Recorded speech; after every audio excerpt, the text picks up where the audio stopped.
আশা, আমার কুতুবউদ্দিন যদি হাফেজে কোরআন হয়, আমার সন্তান আমি মায়ের জানাজার ইমামতিটা করবে। সুবহানাল্লাহ।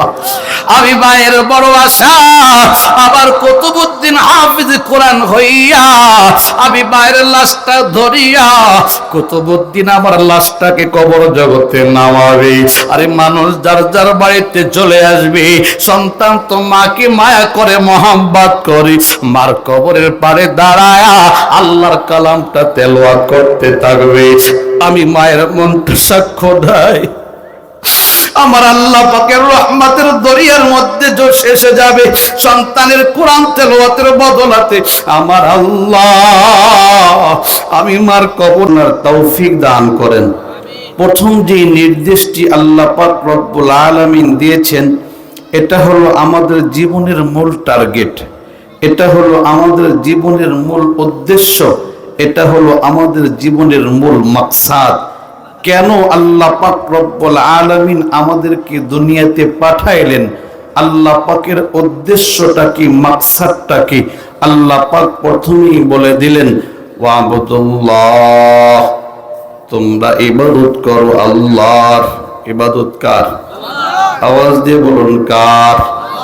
ভিন্ন আয়াতের মধ্যে আল্লাহ পাক বলেন, ইয়া আইয়ুহান নাস উবুদু রাব্বাকুম, হে লোক সকল তোমরা তোমাদের রবের ইবাদত করো। আরো স্পষ্ট করে আল্লাহ পাক রব্বুল আলামিন বলেন, ওয়ামা খালাকতুল জিন্না ওয়াল ইনসা ইল্লা লিয়াবুদুন, আমি আল্লাহ মানব এবং জিন জাতিকে সৃষ্টি করেছি একমাত্র আমার ইবাদতের জন্য। সুবহানাল্লাহ। আল্লাহ পাক বলে, বান্দা तमाम পৃথিবীর মধ্যে যত মাখলুকাত তোমরা দেখো, আমি আল্লাহ সব মাখলুকাত বানাইলাম তোমাদের গোলামের জন্য। আসমান বানিয়েছি তোমাদের গোলামের জন্য, জমিন বানিয়েছি তোমাদের গোলামের জন্য, চন্দ্র সূর্য বানাইলাম তোমাদের গোলামের জন্য, হিংস্র প্রাণী আমি আল্লাহ সৃষ্টি করেছি তোমাদের গোলামের জন্য, বাতাস সৃষ্টি করেছি তোমাদের গোলামের জন্য, পানি সৃষ্টি করেছি তোমাদের গোলামের জন্য। সব মাখলুকাত তোমাদের গোলাম, আর তোমরা দুনিয়ার কারো গোলাম না, তোমরা হইলে একমাত্র আমি আল্লাহর গোলাম। ঠিক কিনা? বলবেন হুজুর, হিংস্র প্রাণীরা আবার আমাদের গোলাম কেমনে হয়? বাঘ ভাল্লুক আমাদেরকে দেখলে আমাদের উপর আক্রমণ করে, এরা আবার আমাদের গোলামি করে কই? এর দোস্ত, আমরা আল্লাহর গোলামি ছেড়ে দিয়েছি, আল্লাহর মাখলুকাতটাও আমাদের গোলামি ছেড়ে দিয়েছে। আমরা যদি আল্লাহর গোলামি ঠিক মতো করতে পারি, কসম খোদার, জঙ্গলার বাঘ ভাল্লুক আমাদের কথা শুনতে বাধ্য হবে। ঠিক কিনা? নবীর সাহাবী উকবা ইবনে নাফি রাদিয়াল্লাহু তাআলা আনহু সাথীদেরকে লইয়া আফ্রিকায় গমন করলেন। কাফের মুশরিকদের মোকাবেলা করিয়া আফ্রিকা মুসলমানদের হাতে চলে আসবে, আফ্রিকায় ইসলাম প্রতিষ্ঠিত হবে। সাহাবায়ে کرام চলে গেলেন, সন্ধ্যা হয়ে গেল, বিশ্রামের কোনো জায়গা নাই। সাথী সঙ্গীরা ডাক দিয়ে বলে, উকবা ইবনে নাফি, রাত হয়ে যায়, আমরা রাতটা কোথায় অবস্থান করব? আমাদের তো বিশ্রামের কোনো জায়গা নাই। নবীর সাহাবী উকবা ইবনে নাফি ডাক দিয়ে বলে, সাথীরা আমার, টেনশন করিও না, আমরা হইলাম আল্লাহর গোলাম, আর तमाम পৃথিবীর মাখলুকাত হলো আমাদের গোলাম। আমরা কোথায় বিশ্রাম করব? শোনো, আফ্রিকার জঙ্গলটাই হবে আমাদের বিশ্রামের জায়গা। সাথী সঙ্গীরা ডাক দিয়ে বলে, উকবা, আফ্রিকার জঙ্গলে হিংস্র প্রাণী বসবাস করে, সাপ বিচ্ছু থাকে, বাঘ ভাল্লুক থাকে, এখানে যদি আমরা বিশ্রাম করতে যাই, এগুলো আমাদের উপর আক্রমণ করবে। উকবা ইবনে নাফি বলে, না রে না, আমাদের উপর কোনো আক্রমণ করবে না, কারণ আমরা হইলাম আল্লাহর গোলাম, এই হিংস্র প্রাণীগুলো আমাদের গোলাম। আমি আগে অগ্রসর হই, তোমরা আমার পিছনে পিছনে আসো। আসো। উকবা ইবনে নাফি আফ্রিকার জঙ্গলে প্রবেশ করিয়া হিংস্র প্রাণীদেরকে ডাক দিয়ে একটা ভাষণ প্রদান করলেন। ইয়া আইয়াতুহাল হাশারাতু ওয়াসসিবাব নাহনু আসহাবু রাসূলিল্লাহি সাল্লাল্লাহু আলাইহি ওয়াসাল্লাম ফারহালু ইন্না নাজিলুনা ফামান ওয়াজাদনাহু বাদু কাতাল্লাহু। হে আফ্রিকার জঙ্গলার হিংস্র প্রাণীরা শুনে নাও, আমরা হইলাম নবীর সাহাবী। সুবহানাল্লাহ বলবেন না? ফারহালু, জায়গা খালি করে তোমরা চলে যাও। ইন্না নাজিলুনা, আমরা এখানে অবস্থান করব। ফামান ওয়াজাদনাহু বাদু কাতালনাহু, আমি উকবা ইবনে নাফি ভাষণ দেওয়ার পর কোন হিংস্র নজুর প্রাণী যদি পায় হত্যা করে ফেলবো, কতল করে ফেলবো। নবীর সাহাবী উকবা ইবনে নাফি ভাষণ দেওয়ার সাথে সাথে হিংস্র প্রাণীগুলো জায়গা খালি করে দৌড়ানো আরম্ভ করে। কিছুক্ষণের মধ্যে জায়গা খালি হয়ে গেল। উকবা ইবনে নাফি সাথীদেরকে ডাক দিয়ে বললেন, বিশ্রাম আরম্ভ করে দাও। কসম খোদার, কোন হিংস্র প্রাণী তোমাদের উপর আক্রমণ করবে না। সাহাবায়ে কেরাম বিশ্রাম আরম্ভ করে দিলেন। হিংস্র প্রাণীগুলো কিছু দূর যাওয়ার পর পরামর্শে বসে গেলেন। বাঘ ভাল্লুক পরামর্শ করে, সাপ বিচ্ছু পরামর্শ করে। নবীর সাহাবীরা বিশ্রাম করতেছে, অন্য কোন মাখলুক যদি আক্রমণ করে আল্লাহ পাকের গজব নাজিল হয়ে যাবে। কাজেই একটা কাজ করা দরকার। বলে কি কাজ? সাহাবায়ে কেরাম বিশ্রাম করবে, আমরা সারা রাত পাহারাদারের কাজ করব। সাহাবায়ে কেরাম বিশ্রাম করতেছেন। হিংস্র প্রাণী বাঘ ভাল্লুক সাপ বিচ্ছু চতুর্দিক দিয়ে ঘেরাও করে পাহারাদারি করতেছে। আল্লাহু আকবার। আল্লাহ পাক বলে, রে বান্দা, তোমরা হইলা আমি আল্লাহর গোলাম, আর হিংস্র প্রাণীগুলো হলো তোমাদের গোলাম। নবীর আরেক সাহাবী আব্দুল্লাহ ইবনে আব্বাস রাদিয়াল্লাহু তাআলা আনহু মদিনাতুল মুনাওয়ারা থেকে মক্কাতুল মুকাররমার দিকে রওনা করলেন। কিছু দূর যাওয়ার পর তাকায় দেখি কিছু মানুষ এক জায়গায় দাঁড়িয়ে রইল। জিজ্ঞাসা করে, ও আল্লাহর বান্দারা, তোমরা কেন এখানে দাঁড়ায় রইলা? বলে, আব্দুল্লাহ ইবনে আব্বাস, ওই যে তাকায় দেখো একটা বাঘ রাস্তার মাঝে বসে আছি, আমাদের অন্তরে ভয়, না জানি বাঘ আমাদের উপর আক্রমণ করে কিনা। আব্দুল্লাহ ইবনে আব্বাস বলে, তোমরা দাঁড়াও, আমাকে সামনে যাইতে দাও। নবীর সাহাবী আব্দুল্লাহ ইবনে আব্বাস রাদিয়াল্লাহু তাআলা আনহু বাঘের কাছে গমন করিয়া বাঘের কানটা ধরে একটা টান দিলেন। সুবহানাল্লাহ বলবেন না? কানের কাছে যায় বলে, আইয়াতুহাল আসাদ নাহনু আসহাবু রাসূলিল্লাহি সাল্লাল্লাহু আলাইহি ওয়াসাল্লাম। এরে বাঘ, তুমি শুনে নাও, আমরা হইলাম নবীর সাহাবী। সুবহানাল্লাহ বলবেন না? খবরদার, কোন আক্রমণ যেন না হয়। যদি কারো উপর আক্রমণ করো, আমরা কিন্তু তোমার বিরুদ্ধে নবীর কাছে নালিশ করে দিব। আব্দুল্লাহ ইবনে আব্বাস রাদিয়াল্লাহু তাআলা আনহু বাঘের কানটা ধরে দাঁড়ায় থাকলেন। সাথীদেরকে ডাক দিয়ে বলে, সবাই রাস্তা অতিক্রম করে যাও। কসম খোদার, এই বাঘ কারো উপর আক্রমণ করবে না, কারণ আমরা হইলাম আল্লাহর গোলাম, আর বাঘ হলো আমাদের গোলাম। বাংলার জমিনে গৌর গোবিন্দ আজান বন্ধ করে দেয়, বলে মুসলমান আজান দিতে পারবে না। মুসলমান গরু জবাই করে, গৌর গোবিন্দ ঘোষণা দেয়, বাংলার জমিনে মুসলমান গরু জবাই করতে পারবে না। আওয়াজটা চলে গেল শাহজালাল ইয়ামানির কানে, সাথে সাথে লাফ দিয়ে দাঁড়ায় গেলেন। আল্লাহর দুশমন আল্লাহর জমিনে থাকিয়া আজান বন্ধ করে দেবে হবে না। আল্লাহর ওলি, আল্লাহর পছন্দের বান্দা শাহজালাল দাঁড়া একটা ভাষণ দিলেন, আমি বাংলার জমিনে গমন করব, আল্লাহর দুশমনের মোকাবেলা করিয়া আল্লাহর জমিনে আজান কায়েম করব, মুসলমানদেরকে স্বাধীন করে দেব, মুসলমান গরু জবাই করবে, কত বাধা বিঘ্নতা আসতে পারবে না। আমার সঙ্গে তোমরা কারা যাবা প্রস্তুত নাও। 360 জন সঙ্গে দাঁড়ায় গেলেন। ও শাহজালাল, তুমি সামনে আগাও, আল্লাহর দুশমনের মোকাবেলার জন্য আমরা তোমার সাথে প্রস্তুত আছি, তুমি সামনে যাও, আমরা তোমার পিছনে পিছনে আসি।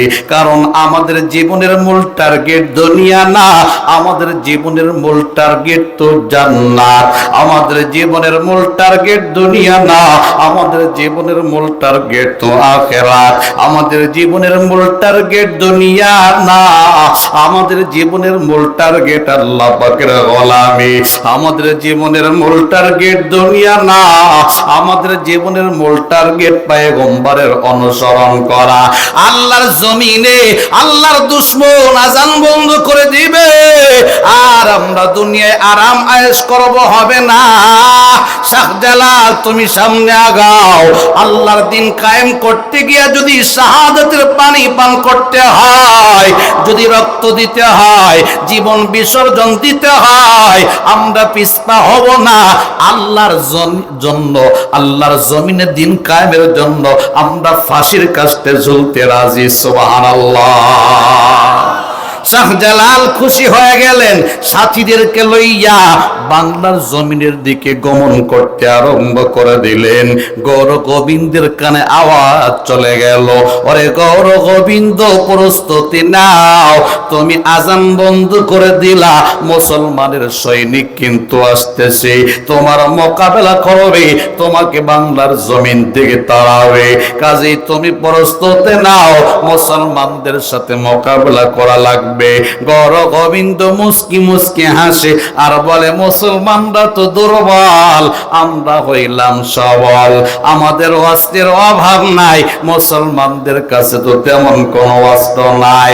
গৌর গোবিন্দের খবর নাই মুসলমানদের আসল অস্ত্র হলো ঈমান, ঠিক কিনা?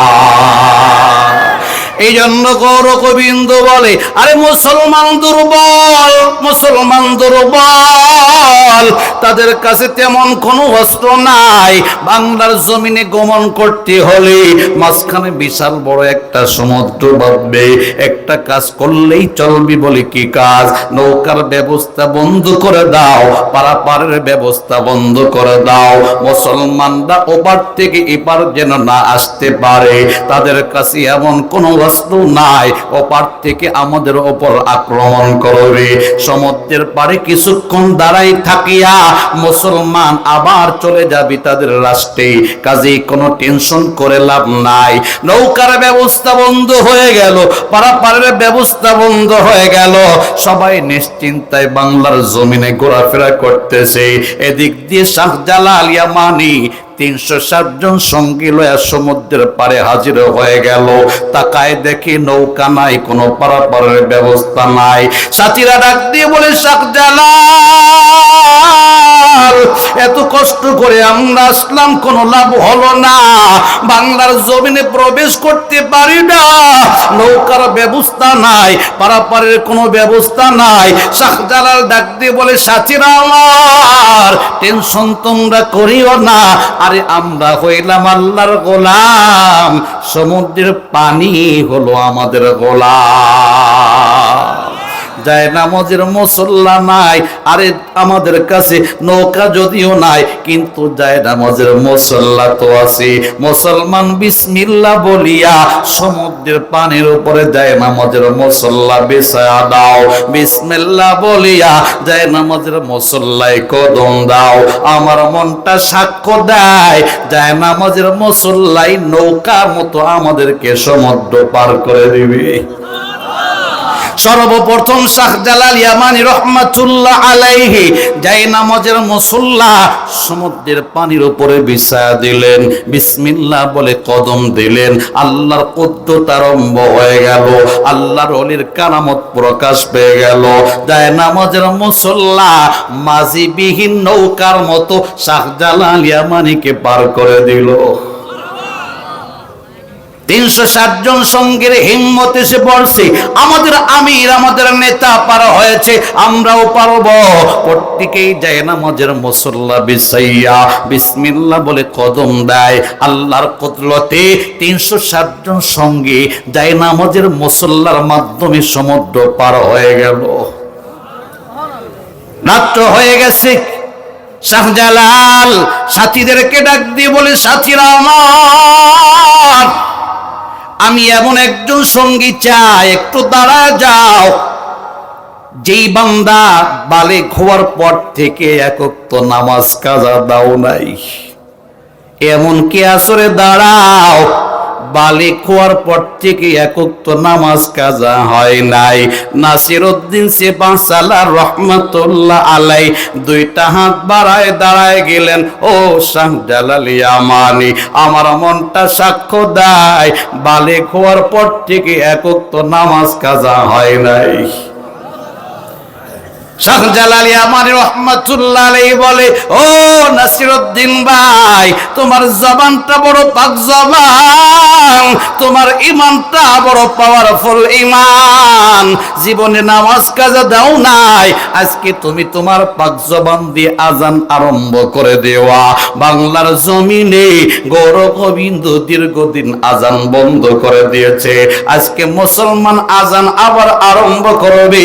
আমার মনটা সাক্ষ্য দেয় তোমার আল্লাহু আকবারের ধ্বনির বদলাতে গৌর গোবিন্দের পতন আরম্ভ হবে। নাসিরউদ্দিন তুমি আজান দাও।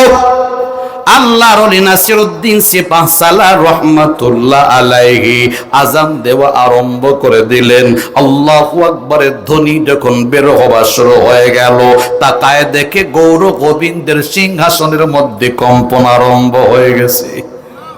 নাসিরউদ্দিন সেপাহসালার রহমাতুল্লাহ আলাইহির আজানটা দেওয়াও শেষ, মুসলমানের হাতে অস্ত্র নেওয়া লাগে নাই, আল্লাহু আকবারের ধ্বনির বদলাতে গৌর গোবিন্দের সিংহাসন ভেঙ্গে তছনছ হয়ে গেছে।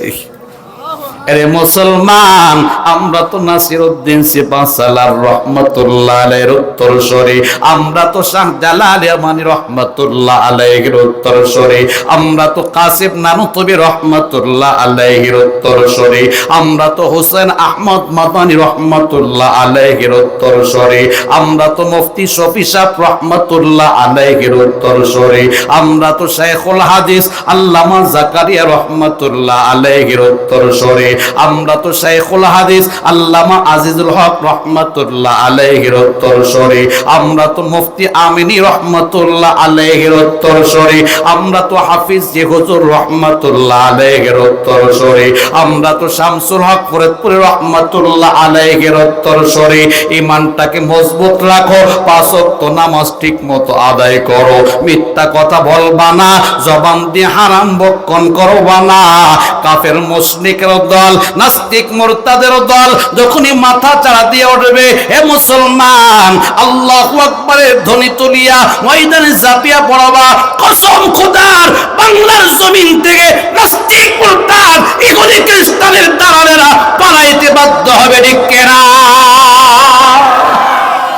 এ মুসলমান, উলামায়ে কেরাম যখন আল্লাহর দ্বীন কায়েম করার জন্য, ইসলাম প্রতিষ্ঠা করার জন্য, উলামায়ে কেরাম যখন নবীর ইজ্জত রক্ষা করার জন্য, উলামায়ে কেরাম যখন ঈমানের হেফাজতের জন্য আল্লাহু আকবার বলে ডাক দিবে, আমরা বসে থাকবো না, যার যা আছে তাই নিয়ে ময়দানে ঝাঁপিয়ে বরাবর কেনা। কে কে রাজি আছেন? লিল্লাহি তাকবীর, নারায়ে তাকবীর, নারায়ে তাকবীর। আল্লাহ তুমি হাতগুলোকে দ্বীনের জন্য কবুল করো, বলুন আমিন। এর মুসলমান, আফসোস লাগে, অন্তরে কষ্ট লাগে, ব্যথা লাগে। আজকে আমরা কালিমাওয়ালা মুসলমান, কিন্তু জীবনের মূল টার্গেট হারায় ফেলছি। মসজিদে আজান হয়, মুসল্লির বড় অভাব। কৃষক বান্দা আজান শুনতে পায়, বলে আগে কাজ করি তারপরে নামাজ। ব্যবসায়ী ভাই আজান শুনতে পায়, বলে আগে ব্যবসা বাণিজ্য করি তারপরে নামাজ। আম্মা জানিরা আজান শুনতে পায়, বলে আগে সংসারের কাজ করি তারপরে নামাজ। কৃষক বন্ধুরা আজান শুনতে পায়, বলে আগে ক্ষেত খামার করে নেই তারপরে নামাজ। আমার আল্লাহ পাক বলে, না রে বান্দা না, আগে তোমার দুনিয়া না, আগে তোমার নামাজ। ফাইদা কুদিয়াতিস সালাহ ফান্তাশিরু ফিল আরদি ওয়াবতাগু মিন ফাদলিল্লাহ ওয়াযকুরুল্লাহা কাসীরান লাআল্লাকুম তুফলিহুন। আল্লাহ পাক স্পষ্ট জানাই দিলেন, বান্দা আগে নামাজ আদায় করো, এরপরে জমিনে ছড়িয়ে পড়ো। অবতাগু মিন ফাদলিল্লাহ, আল্লাহর দেওয়া রিজিক অন্বেষণ করো। আল্লাহ পাক বলে আগে নামাজ, আমরা করি আগে দুনিয়ার কাজ। না রে দোস্ত না, আমরা যেটা ধারণা করি নামাজ পড়লে আমার ব্যবসা লস হয়ে যাবে, নামাজ পড়তে গেলে আমার কাজে ব্যাঘাত করবে, নামাজ পড়তে গেলে আমার সময় নষ্ট হবে। না রে দোস্ত না, তুমি নামাজ কালাম বাদ দিয়া দুনিয়ার পিছনে হাজার চেষ্টা করো, আমার মাওলা যদি ওপর থেকে চাবিটা না গড়ায়, তুমি হাজার চেষ্টা করলেও সম্পদের মালিক হইতে পারবা না, ঠিক কিনা? কারণ রিজিক দেওয়ার মালিক কে? আওয়াজ দিয়ে বলুন কে? আল্লাহ পাক রব্বুল আলামিন বলেন, নাহনু কাসামনা বাইনাহুম মাঈশাতাহুম ফিল হায়াতিদ দুনিয়া। এরে বান্দা, আমি আল্লাহ পার্থিব জিন্দেগির রিজিক তাকসিম করে দিয়েছি, বন্টন করে দিয়েছি। মুফাসসিরিন ইকরাম লেখেন, আমার আল্লাহ আমাদেরকে সৃষ্টির 50,000 বছর আগে আমাদের রিজিক বন্টন করে দিয়েছেন। সুবহানাল্লাহ। অনেকের মনে প্রশ্ন হবে, হুজুর আল্লাহ পাক যেহেতু রিজিক বন্টন করে দিলেন, সবাইকে কেন ধনী বানাইলেন না? একজনকে ধনী বানাইলেন, আর একজনকে আল্লাহ কেন গরিব বানাইলেন? একজনকে বিল্ডিং দিলেন, আর একজনকে কেন টিন সেট দিয়ে দিলেন? আল্লাহ কেন পক্ষপাতিত্ব করলেন?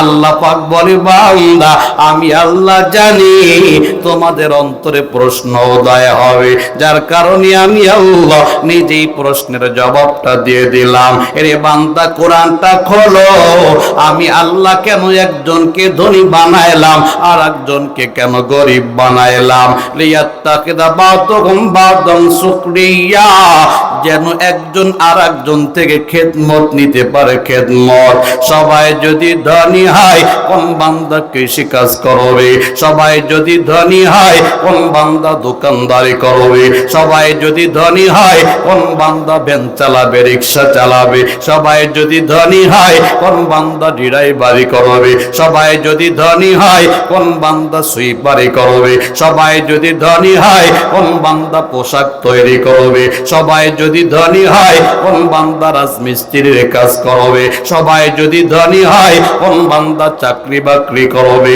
দুনিয়ার নিজাম ঠিক থাকবে না। আমি আল্লাহ দুনিয়ার নিজাম ঠিক রাখার জন্য কাউকে ধনী বানাইলাম, কাউকে গরিব বানাইলাম। তবে বান্দা তুমি শুনে নাও, সম্পদের মালিক হওয়া এক জিনিস, সফলতা ভিন্ন জিনিস। এমনটা মনে করিও না দুনিয়াতে আমার আল্লাহ আমাকে টাকা পয়সার মালিক বানাইছে, মরণের পরেও মনে হয় আল্লাহ আমাকে জান্নাতটা দেবে। আল্লাহ বলে, না না, জান্নাত পাওয়া এক জিনিস, দুনিয়ার সম্পদ পাওয়া আর এক জিনিস। ফিরাউনের দিকে তাকাও, সম্পদের মালিক কিন্তু জান্নাতটা পায়া কবরে যাইতে পারে নাই। নমরুদের দিকে তাকাও, সম্পদের মালিক সফলতা অর্জন করতে পারে নাই। কারণের দিকে তাকাও, সম্পদের মালিক কিন্তু সফলতা অর্জন করতে পারে নাই। আবার ওসমান গনির দিকে তাকাও, সম্পদের মালিক আবার সফল কাম বান্দা। সুবহানাল্লাহ। আবার গরিব দোস্ত হয়তো মনে করতে পারো আল্লাহ আমাকে দুনিয়াতে কম দিলেন, আখিরাতে মনে হয় আল্লাহ কম দিবে। না রে দোস্ত না, বিলালে হাফসির দিকে তাকাও, গরিব কিন্তু আমার নবী বিলালে হাফসি আশিকে জান্নাতের সুসংবাদ দিয়ে দেন সুবহানাল্লাহ। তাহলে জান্নাতের ভিত্তি কই? আল্লাহ পাক বলে বান্দা সম্পদের ভিত্তিতে জান্নাত না। জান্নাত কেমনে তুমি অর্জন করবা? 1 নম্বর হলো ঈমান, 2 নম্বর হলো নেক আমল। ইন্নাল্লাযীনা আমানু ওয়া আমিলুস সালিহাত কানাত লাহুম জান্নাতুল ফিরদাউসি নুজুলা। আল্লাহ পাক বলে গরিব হোক আর ধনী হোক, ঈমান এবং আমল যদি ঠিক থাকে, আমি আল্লাহ ঘোষণা করলাম ওই বান্দা জান্নাতুল ফিরদাউসের মালিক হয়ে যাবে। এরে গরিব দোস্ত, প্রশ্ন, আল্লাহ আমাদেরকে দুনিয়াতে একটু কম দিলেন, ধনীদেরকে বেশি দিলেন, তাহলে আখিরাতে কি আল্লাহ আমাদেরকে একটু পোষায় দেবে? হ্যাঁ হ্যাঁ, আল্লাহ একটু তোমাদেরকে পুরস্কার বেশি দিবে। আমার নবী ডাক দিয়ে বলে, এই গরিব দোস্তরা শোনে নাও, দুনিয়াতে আল্লাহ যেহেতু সম্পদ কম দিয়েছে, আমার আল্লাহ আখিরাতে তোমাদেরকে স্পেশাল একটু পুরস্কার দেবে। কি পুরস্কার দেবে? ধনীর চাইতে তুমি 500 বছর আগে জান্নাতে যাইবা।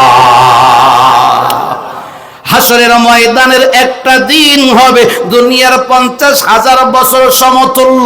হে গরিব দোস্তরা, একটু হিসাব মিলাও। 500 বছর যদি ধনীর চাইতে আগে জান্নাতে চলে যাও, কত আগে তুমি জান্নাতে চলে যাইতে পারলা? কপালটা কত ভালো। এই জন্য দুনিয়াতে যদি সম্পদ নাও পাও, পেরেশানির দরকার নাই, টেনশনের দরকার নাই। ধনী হও আর গরিব হও, একটাই উদ্দেশ্য থাকবে, ঈমান এবং নেক আমল, নেক আমল, নেক আমল। আজান আরম্ভ হলে আগে দুনিয়াদারি না, আজান আরম্ভ হলে দুনিয়ার সব কাজ বন্ধ, আগে হবে নামাজ। ঠিক কিনা? এমন কিছু বান্দা অতিবাহিত হয়েছে, আল্লাহর ওলি, আল্লাহর পছন্দের বান্দা আব্দুল্লাহ ইবনে মুবারক রাহমাতুল্লাহ আলাইহির জামানা। তার বাড়ির সামনে একটা কামারের বাড়ি ছিল। কামার চিনেন আপনারা? লোহা পিটাইয়া দাও বানায়, খুন্তি বানায়, ছড়ি বানায়, একে বলা হয় কামার। ওই কামার দুনিয়ার থেকে বিদায় নিয়েছে। আব্দুল্লাহ ইবনে মুবারক দুনিয়ার থেকে বিদায় নিয়েছে। আল্লাহর এক বান্দা আব্দুল্লাহ ইবনে মুবারককে স্বপ্ন যোগে জিজ্ঞাসা করে, আব্দুল্লাহ ইবনে মুবারক বলো, আল্লাহ পাক কবর জগতে তোমার সাথে কেমন ব্যবহার করেছে?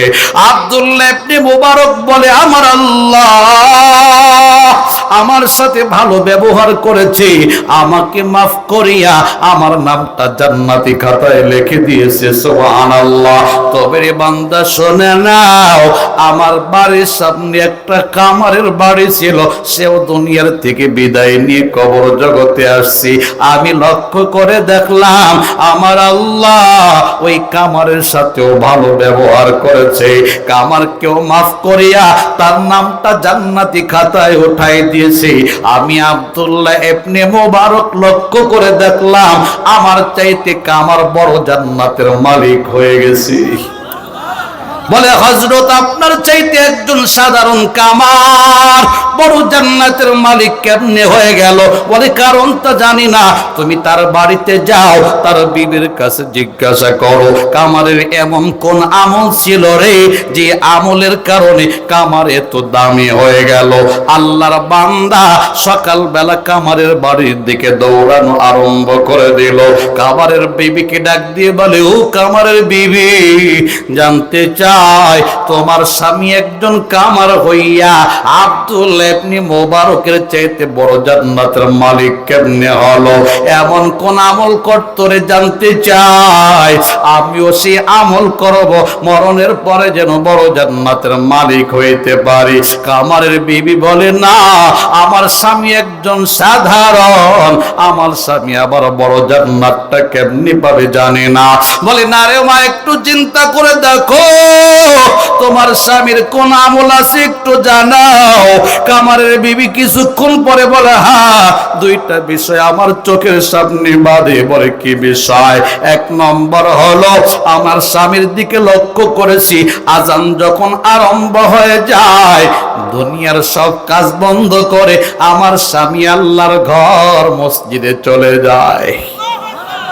লোহা পিটাইতেছে, হাতুড়িটা মাথার উপরে উঠাইছে, আর এমন সময় যদি আজানের আওয়াজ কানে আসছে, আমার স্বামীর দিকে লক্ষ্য করে দেখেছি আমার স্বামী হাতুড়িটা সামনে ফেলায় নাই, পিছনে ফেলায় দিয়েছে। আর আল্লাহর কাছে বলছে, আল্লাহ আজান আরম্ভ হয়ে গেছে, দুনিয়ার কাজ আমি বন্ধ করে দিলাম, একটা আঘাত করলাম না, হাতুড়িটা পিছনে ফেলায় দিলাম। ও দয়াময় প্রভু, আমি কামারটাকে তোমার খাঁটি গোলাম হিসেবে কবুল করে নাও। এটা হলো 1 নম্বর আমল। আর 2 নম্বর আমল আমি লক্ষ্য করেছি, আমার স্বামী যখন রাতে ঘুমাইতে যাবে, জানালার ফাঁক দিয়ে তাকায় দেখি আব্দুল্লাহ ইবনে মুবারক তার ছাদের উপরে দাঁড়ায়া সারা রাত তাহাজ্জুদ পড়তেছি। আব্দুল্লাহ ইবনে মুবারক রাতের বেলা ঘুমায় না, ঈশার নামাজের পর ছাদের উপরে তাহাজ্জুদে দাঁড়ায়া যায়, ফজর পর্যন্ত তাহাজ্জুদে বান্দা কাটায়া দেয়। আমার স্বামী এই অবস্থা দেখার পর হাওমা করে কান্না করে দিতেন আর বলতেন, আল্লাহ আমি একজন কামার, সারাদিন লোহা পিটায়া আমার দেহটা দুর্বল করে ফেলি। আব্দুল্লাহ ইবনে মুবারক আমার মতো কামারগিরি করে না, অল্প সময় দুনিয়ার জন্য মেহনত করে, সম্পদের অভাব তো তার নাই, আমার মতো তার দেহটা দুর্বল হয় না, যার কারণে সারা রাত তাহাজ্জুদে কাটায় দেয়। আয় আল্লাহ, আমি কামারের যদি একটু সম্পদ থাকতো, দেহটা দুর্বল করতাম না, সারা রাত তাহাজ্জুদে কাটায় দিতাম। আমার মনটা চায় সারা রাত তাহাজ্জুদ পড়ে কাটায় দেই, কিন্তু দেহটা বড় দুর্বল। 2-4 রাকাত পড়ার পর আমি কামারের চোখে ঘুম এসে যায়, দাঁড়াই থাকতে পারি না, আমি ঘুমায় যাই। আমার স্বামী এইভাবে মৃত্যু পর্যন্ত আফসোস করেছে, প্রতিদিন আফসোস করেছে। আল্লাহর বান্দা বলেন, মা আর কিছুই বলা লাগবে না, যে 2টা কারণ আপনি বর্ণনা করলেন আমার মনটা সাক্ষ্য দেয়, এই জন্যই আমার আল্লাহ আপনার স্বামী কামারকে বড় জান্নাতের মালিক বানাইছে। রে দোস্তরা আমার, আমাদের জীবনের টার্গেট দুনিয়া না, আমাদের জীবনের টার্গেট তো জান্নাত। আমাদের জীবনের মূল টার্গেট দুনিয়া না, আমাদের জীবনের মূল টার্গেট তো আখিরাত। আমাদের জীবনের মূল টার্গেট দুনিয়া না, আমাদের জীবনের মূল টার্গেট আল্লাহ পাকের গোলামি। আজকে প্রতিজ্ঞা করো, এখন থেকে আগে আল্লাহর গোলামি করবা, তারপরে দুনিয়াদারি করবা। আজান শোনার পর দুনিয়ার কাজ বন্ধ করিয়া আল্লাহর ঘর মসজিদের আগে হাজির হইবা। আর যেই সমস্ত বান্দারা জীবনের মূল টার্গেটটা ঠিক করেছে, তাদের জীবনের দিকে তাকান, 50, 60, 70 বছর পার হয়, 1 ওয়াক্ত নামাজ কাজা হয় না। আল্লাহর ওলি কুতুবউদ্দিন বখতিয়ার কাকির নাম অনেকে শুনেছেন। কে সেই কুতুবউদ্দিন বখতিয়ার কাকি, যার নামে আজও দিল্লিতে কুতুব মিনার তৈরি করা আছে। আজও প্রতিদিন হাজার হাজার মানুষ কুতুব মিনারটা দেখার জন্য চলে যায়। এই কুতুবউদ্দিন বখতিয়ার কাকির বয়স যখন 1.5 বছর, আব্বাজান দুনিয়ার থেকে বিদায় নিয়ে যায়, কুতুবউদ্দিন বড় এতিম হয়ে যায়, আম্মাজানের কাছে লালিত পালিত হয়। কুতুবউদ্দিনের বয়স যখন 6 বছর হয়ে গেল, কলিজার টুকরা মা কুতুবউদ্দিনের হাতটা ধরিয়া, মাদ্রাসা ছিল পাশে, মাদ্রাসায় নিয়ে গেল, ওস্তাদজির কাছে দিয়ে বলে, ওস্তাদজি গো, আমার কুতুবউদ্দিন বড় এতিম, বাবা দুনিয়াতে নাই, আমি মায়ের বড় আশা আমার কুতুবউদ্দিনকে হাফেজ কোরআন বানাইবেন। আমি মায়ের বড় আশা আমার কুতুবউদ্দিনকে আল্লাহর কালাম শিক্ষা দিবেন। আমি মায়ের বড় আশা আমার কুতুবউদ্দিনকে আলিফ বা তার সবক দিয়ে দিবেন।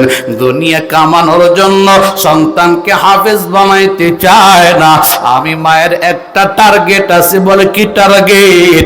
আমার সন্তান যদি হাফেজ কোরআন হয়, বাবা কবরে ঘুমায়, আবার সন্তান বাবার কবরের পারে দাঁড়ায়া আল্লাহর কালাম তেলাওয়াত করবে, আল্লাহর কোরআন পড়বে, আমার মনটা সাক্ষ্য দেয়, সন্তানের কোরআন তেলাওয়াতের বদলাতে আমার আল্লাহ বাবার কবরটাকে জান্নাতের টুকরা বানায় দিবে।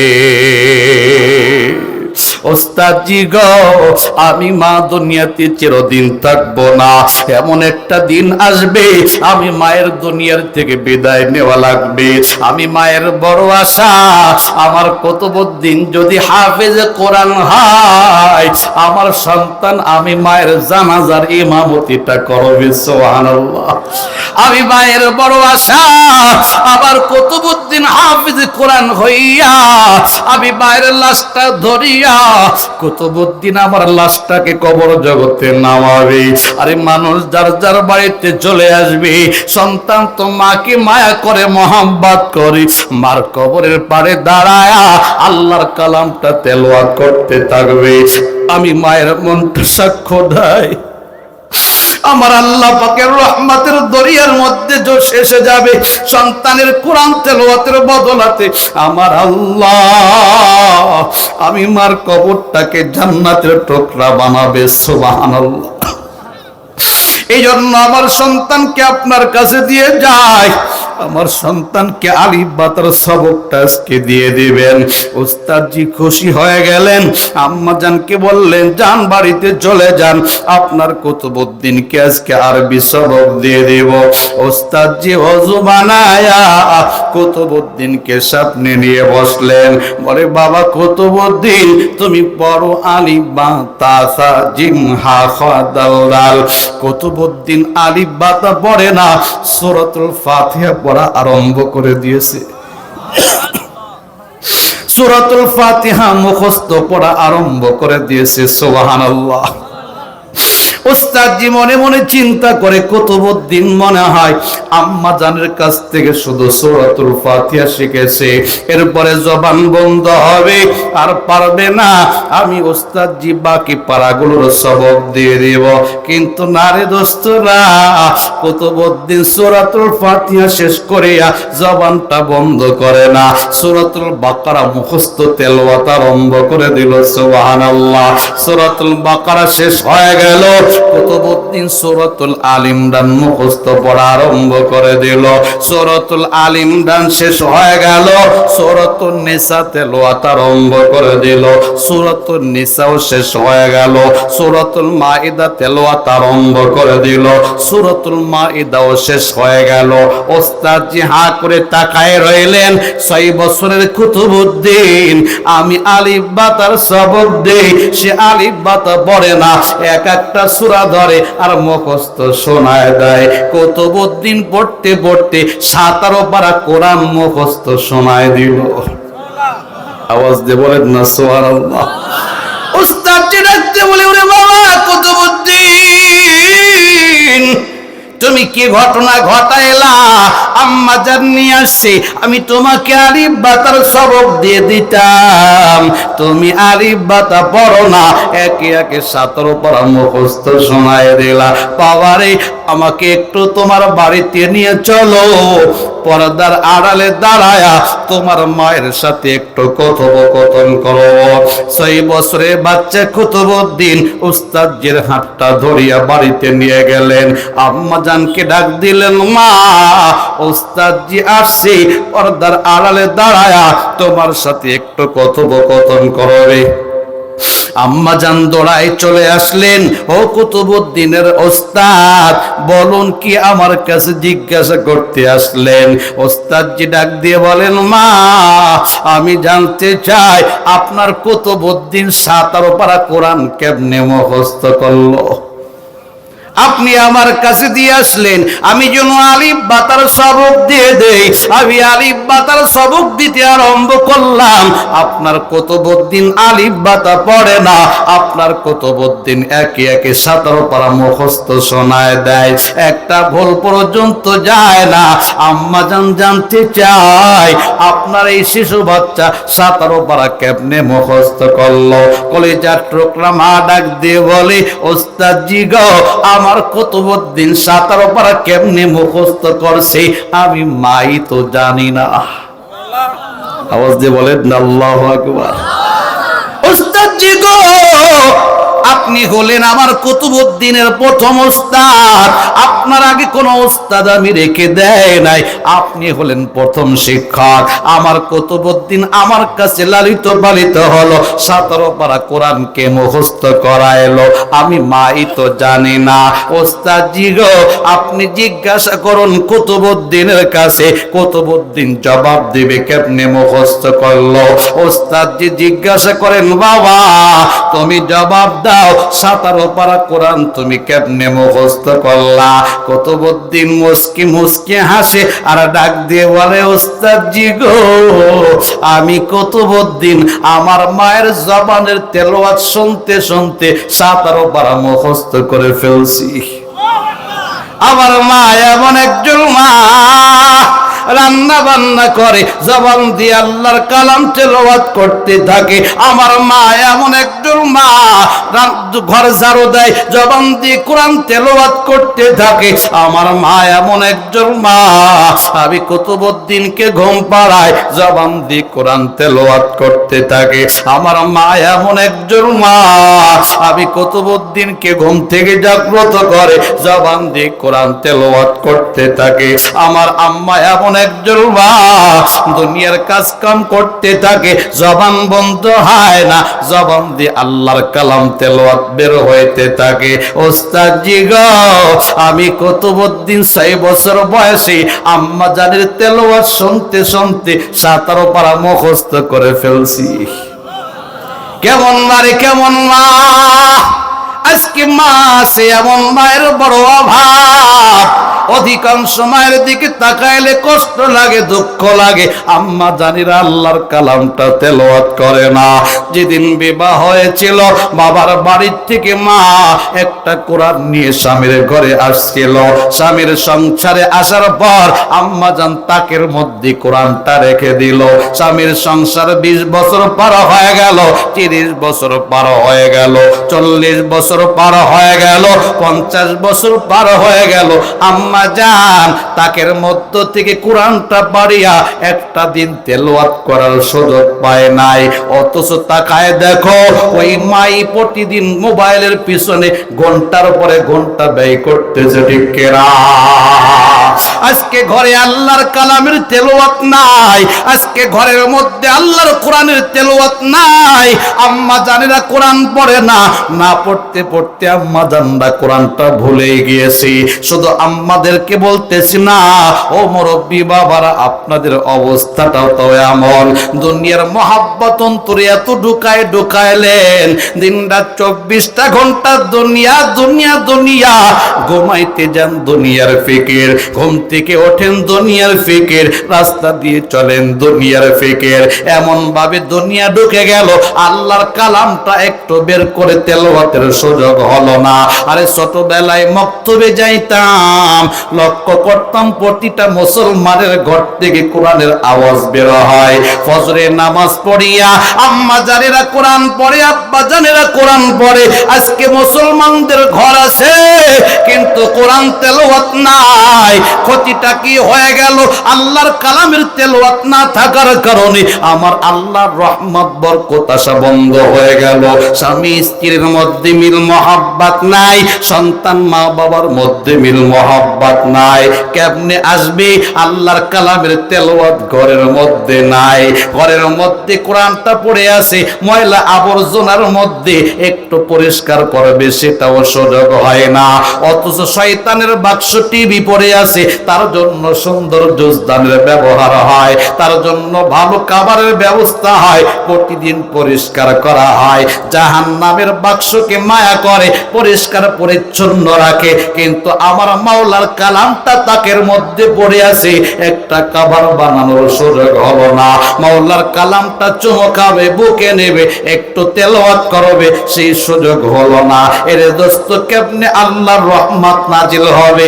না না, আল্লাহ পাকের গজব নাজিল হইতেছে ঘরের মধ্যে, যার কারণে অশান্তি অশান্তি। অনেক মা বোনেরা বলে হুজুর একটা তাবিজ দিয়ে দেন ঘরের মধ্যে যেন শান্তি চলে আসে। আমি ডাক দিয়ে বলি মা, তাবিজ তোমার লাগবে না, আল্লাহর কালাম ঘরের মধ্যে তেলাওয়াত আরম্ভ করে দেন।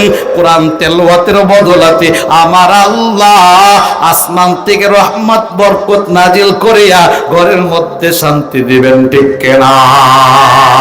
আরে কোরআনটা এমন দামি এমন দামি, দুনিয়াতে কোরআনের বদলাতে শান্তি আসে, মরণের পরেও কোরআনের বদলাতে শান্তি আসে। আল্লাহর নবী বলে আল কোরআন শাফিউম মুশাফফাউন ওয়া মাহিল্লুম মুসাদ্দাকুন মান জালাহু আমামা কাদাহু ইলাল জান্নাহ ওয়া মান জালাহু খালফা যহরিহি সাকাতাহু ইলান নার। আল্লাহর নবী রাহমাতাল লিল আলামিন বলে কোরআন এমন সুপারিশকারী যার সুপারিশ আল্লাহর দরবারে কবুল হয়, এমন বিতর্ককারী যার বিতর্ক মাওলার দরবারে কবুল হয়। আল্লাহর যে বান্দা কোরআনটাকে সামনে রাখে, আল্লাহর কালাম তেলাওয়াত করে, কোরআন অনুযায়ী জীবনটাকে পরিচালনা করে, আমার নবী চমৎকার ঘোষণা করলেন মান জালাহু আমামা কাদাহু ইলাল জান্নাহ, ওই বান্দাকে কোরআনে হাকিম জান্নাত পর্যন্ত পৌঁছায় দিবে। ওমান জালাহু খালফা যকরিহি সাকাতাহু ইলান নার। আল্লাহর নবী বলে যে বান্দা কোরআনটা পড়ে না, কোরআনটাকে সামনে আনে না, পিছনে ফেলায় রাখছে, কোরআন অনুযায়ী জীবনটাকে পরিচালনা করে না, আমার নবী বলে এই কোরআনে হাকিম বান্দাকে জাহান্নামে ফেলায় দিবে। আরে আল্লাহর গোলাম, জান্নাত হলো শান্তির জায়গা। যে বান্দা কোরআন পড়ে বান্দাকে শান্তির জায়গার দিকে নিয়ে যায়। এই জন্য দুনিয়াতেই বান্দা শান্তি অনুভব করতে থাকে। এয়ার কন্ডিশনের একটা ঘরের মধ্যে রওনা করেন, যতই কাছে যাবেন ততই ঠান্ডা বেশি অনুভব হবে। আপনি আল্লাহর কালাম পড়তেছেন, আপনার কদমটা জান্নাতের দিকে যায়, জান্নাত শান্তির জায়গা। আমার আল্লাহ দুনিয়াতেই অন্তরের মধ্যে শান্তি দিয়ে দেন, সুবহানাল্লাহ। জাহান্নাম অশান্তির জায়গা। আপনি কোরআন পড়েন না, কোরআন তেলাওয়াত করেন না, কোরআন অনুযায়ী জীবনটাকে পরিচালনা করেন না, কোরআন আপনাকে জাহান্নামের দিকে নিয়ে যায়।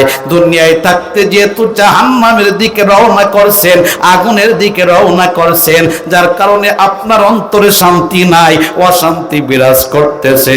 এজন্য দোস্ত পা ধরে বলে যায়, দুনিয়াতে যদি শান্তি পাইতে চাও, মরণের পরও যদি শান্তি পাইতে চাও, কোরআন তেলাওয়াত করা লাগবে, ঠিক কিনা? কোরআনটাকে ধরো, কোরআনটাকে ধরো। আমার আল্লাহ দুনিয়াতেও শান্তি দিবে, মরণের পরেও শান্তি দিবে।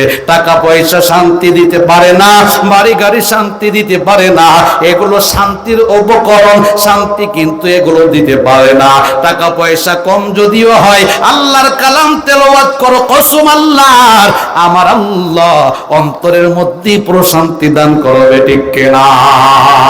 আরে ওলামা ইকরামের দিকে তাকাও, মসজিদ মাদ্রাসায় বেতন পায় অল্প, কিন্তু পেরেশানি অনেক কম। আমার আল্লাহ আলেমদেরকে এমন শান্তি দিলেন, ঘুমানোর জন্য ট্যাবলেট খাওয়া লাগে না। অনেক কোটিপতি বান্দা আছে ঘুম নাই, প্রতিদিন ট্যাবলেট খায়, তাও ঠিক মতো ঘুম আসে না। ওলামা ইকরামের দিকে তাকান, ইনকাম যদিও অনেকের কম, কোরআন সিনার মধ্যে ধারণ করার কারণে আমার আল্লাহ ওলামা ইকরামকে শান্তি দিয়েছেন, ঠিক কিনা? আরে যুবক ভাই, মুরব্বী বাবা কসম খায় বলে, আজই প্রতিজ্ঞা করেন আগামীকাল থেকে ঘরের মধ্যে কোরআনটা খুলবেন, আল্লাহর কালাম তেলাওয়াত করতে থাকবেন। আম্মা জানেরা যারা বয়ান শুনতেছেন, পা ধরে বলি আম্মা জানেরা, আল্লাহর কালাম তেলাওয়াত আগামীকাল থেকে আরম্ভ করে দেন। কসম খোদার, ঘরের মধ্যে শান্তি আসবে, রহমত বরকত নাজিল হইতে থাকবে। কুতুবউদ্দিনের মা ডাক দিয়ে বলে, ওস্তাদ জি গো, আমি কুতুবউদ্দিনের মা 17 পারা কোরআনের হাফেজা। সুবহানাল্লাহ বলেন না? আমার আব্বা আম্মা আমাকে ছোটবেলায় সাতর পারা মুখস্থ করায় দিয়েছে। যখনই সময় পাই কোরআনটা তেলাওয়াত করতে থাকি, রান্না বান্না করি কোরআন পড়তে থাকি, ঘর ঝাড়ু দেই কোরআনটা পড়তে থাকি, আমার সন্তানকে ঘুম পাড়াই কোরআনটা পড়তে থাকি, আমি ঘুমাইতে যাই কোরআন পড়তে পড়তে ঘুমায় যায়, ঘুম থেকে উঠি জবান দিয়ে কোরআন তেলাওয়াত করতে থাকি। আমার কুতুবউদ্দিন আমি মায়ের তেলাওয়াত শুনতে শুনতে নাকি 17 পারা মুখস্থ করে ফেলছি। ওস্তাদ জি গো, বাকি পারাগুলো আপনার দায়িত্ব দিয়ে দিলাম, আপনি নিয়ে যান, বাকি পারাগুলো মুখস্থ করায় দেন। আমি মায়ের বড় আশা আমার কুতুবউদ্দিন পরিপূর্ণ হাফিজ কোরআন হবে। ওস্তাদ জি খুশি হইয়া কুতুবউদ্দিনকে মাদ্রাসায় নিয়ে গেলেন, বাকি পারাগুলোর সবক দিয়ে আরম্ভ করে দিলেন। খানার সময় যখন হয় কুতুবউদ্দিন বাড়িতে চলে আসে, আম্মা জানকে ডাক দিয়ে বলেন, মা পেটে ক্ষুধা লাগছে, খাবার দাও খাবার দাও খাবার দাও। আরে মা কেমন মা, এ দোস্তরা একটু কানটা লাগায় শোনো, কত সুন্দর একটা মা পাইছে কুতুবউদ্দিন। আম্মা জান ডাক দিয়ে বলে, বাবা মার কাছে খাবার চাইবা না, খাবার চাইবা মাওলা পাকের কাছে। আমি মা খাবার দেওয়ার মালিক না, খাবার দেওয়ার মালিক আমার আল্লাহ। ও সন্তান তুমি কোরআনটা পড়ো, ওয়া মা মিন দাব্বাতিন ফিল আরদি ইল্লা আলাল্লাহি রিজকুহা। আমার আল্লাহ স্পষ্ট জানায় দিয়েছেন, আমি আল্লাহ তামাম পৃথিবীর মধ্যে যত মাখলুকাত আছে সব মাখলুকাতের রিজিকের দায়িত্ব নিয়ে নিলাম। সুবহানাল্লাহ। রিজিক দেওয়ার মালিক কে? আওয়াজ দিয়ে বলুন কে? এ মুসলমান, অন্তরে যদি এই কথাটা গেঁথে যায়, রিজিক দেওয়ার মালিক আল্লাহ, অন্তরে যদি বসে যায়, তখন আর আজান শুনলে দোকানদারি করতে মন চাবে না। রিজিক দেওয়ার মালিক আল্লাহ, অন্তরে যদি কথাটা বসে যায়, আজান শোনার পরে ব্যবসা বাণিজ্য করতে মন চাবে না। রিজিক দেওয়ার মালিক আল্লাহ, অন্তরে যদি ইয়াকিন পয়দা হয়, আজান শোনার পরে কৃষি কাজ করতে মন চাবে না। আগে দিল বলবে তুমি নামাজ আদায় করো, আগে আল্লাহর গোলামি করো, তারপরে দুনিয়ার পেছনে একটু চেষ্টা করো। আমার মাওলা আসমান থেকে রিজিকের ফয়সালা করে দিবে, ঠিক কিনা? কুতুবউদ্দিনের বাবা ডাক দিয়ে বলে, কুতুবউদ্দিন বাবা, রিজিক দেওয়ার মালিক আমি বালা, রিজিক দেওয়ার মালিক আল্লাহ। আমি মার কাছে খাবার চাইবা না, খাবার চাইবা মাওলা পাকের কাছে। বলে আম্মা জান আল্লাহর কাছে কেমনে আমি খাবার চাইব? কুতুবউদ্দিনের মা শিখায়া দেয়, ওরে বাবা কুতুবউদ্দিন যায় নামাজের মুসল্লাটা বিছাইয়া 2 রাকাত নফল নামাজ আদায় করিয়া 2টা হাত আল্লাহর দুয়ারে বাড়ায় দাও, আল্লাহর কাছে বলো, আল্লাহ পেটে ক্ষুধা লাগছে, খাবার দাও খাবার দাও। ওরে বাবা কুতুবউদ্দিন, আমার মাওলা তোমার কাছে খানার ব্যবস্থা করে দেবে। 6 বছরের সন্তান মায়ের কাছ থেকে শিক্ষা পাইয়া যায় নামাজের মুসল্লাটা বিছাইয়া 2 রাকাত নামাজ আদায় করে, চোখটা বন্ধ করে 2টা হাত আল্লাহর দুয়ারে বাড়ায়া বলে, আল্লাহ পেটে ক্ষুধা লাগছে, খাবার দাও খাবার দাও খাবার দাও। আম্মা জান রুটি বানায়া কুতুবউদ্দিনের পিছন দিক দিয়ে রেখে আসে, বলে বাবা নিচের দিকে একটু তাকাও, দেখো খানার কোনো ব্যবস্থা হলো কিনা। কুতুবউদ্দিন তাকায় দেখে রুটির ব্যবস্থা হয়ে গেছে। ছোট বাচ্চা লাফায়ার বলে, মা আল্লাহর কাছে খাবার চাইলাম, আমার আল্লাহ খানার ব্যবস্থা করে দিয়েছে। আম্মা জান কুতুবউদ্দিনকে ঈমান শিখাইতেছে, আম্মা জান কুতুবউদ্দিনকে মালিক চিনাইতেছে। আমরা আমাদের সন্তানদেরকে মালিক চিনাই না, আমরা সন্তানদেরকে দুনিয়া চিনাই, দুনিয়া চিনাই। ওরে সন্তান তুমি লেখাপড়া করা, ডাক্তার হবা, ইঞ্জিনিয়ার হবা, প্রফেসর হইবা, কোটি কোটি টাকার মালিক হইবা, গাড়ি বাড়ির ব্যবস্থা তুমি করতে পারবা। আমরাও দুনিয়াদার, সন্তানদেরকেও দুনিয়া চেনাই, কিন্তু যারা মওলাকে চিনছে সন্তানকে দুনিয়া চেনায় না, রব্বে কারিমকে চেনায় দেয়। সুবহানাল্লাহ। এইবার ভাবি কিছুদিন পার হওয়ার পর কুতুবউদ্দিন মাদ্রাসায় চলে গেছি, আম্মা জান একটু বেড়াইতে চলে গেল, মাদ্রাসা ছুটি হয়ে গেছে, কুতুবউদ্দিন বাড়িতে চলে আসছে, তাকায় দেখে আজকে মা বাড়িতে নাই, পেটে অনেক ক্ষুধা লাগছে। 6 বছরের কুতুবউদ্দিন যায় নামাজের মুসল্লাটা বিছাইয়া 2 রাকাত নামাজ আদায় করে চক্ষু বন্ধ করে 2টা হাত আল্লাহর দুয়ারে বাড়ায় বলে, আল্লাহ পেটে ক্ষুধা লাগছে, খাবার দাও, খাবার দাও, খাবার দাও। আম্মা জান চিন্তা করে, হাই আমার কুতুবউদ্দিনের খানার সময় হয়ে গেল, আজকে তো যায় নামাজের মুসল্লা বিছায়া আমার কুতুবউদ্দিন আল্লাহর কাছে খাবার চাইতেছে, অন্যদিন খাবার চাই আমি মা রুটি বানায়া পিছন দিক দিয়ে রেখে আসি। কুতুবউদ্দিন মনে করে আল্লাহ পাক খাবার পৌঁছায় দিয়েছে, আমি মা আজকে অনেক দূরে, আমার সন্তান আল্লাহর কাছে খাবার চাই, আমি মা তো খাবার পৌঁছাইতে পারবো না। আমার সন্তান যদি খাবার না পায়, এখন মাত্র 6 বছর বয়স, না জানি ইমানের মধ্যে দুর্বলতা এসে যায় কিনা, না জানি আমার সন্তান আল্লাহর উপরে ইমানটাকে মজবুত করতে এখনো পারে নাই, দুর্বলতা এসে পড়ে কিনা। আর এই কারণে আমি মা হাসরের ময়দানে জাহান্নামের আসামি হয়ে যায় কিনা।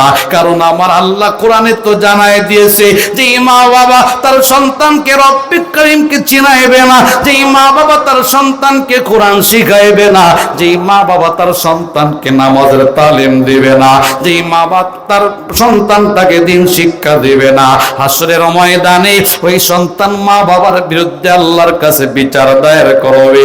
রব্বানা আতিহিম দিফাইনি মিনাল আযাব ওয়ালআনহুম লা'নান কাবীরা।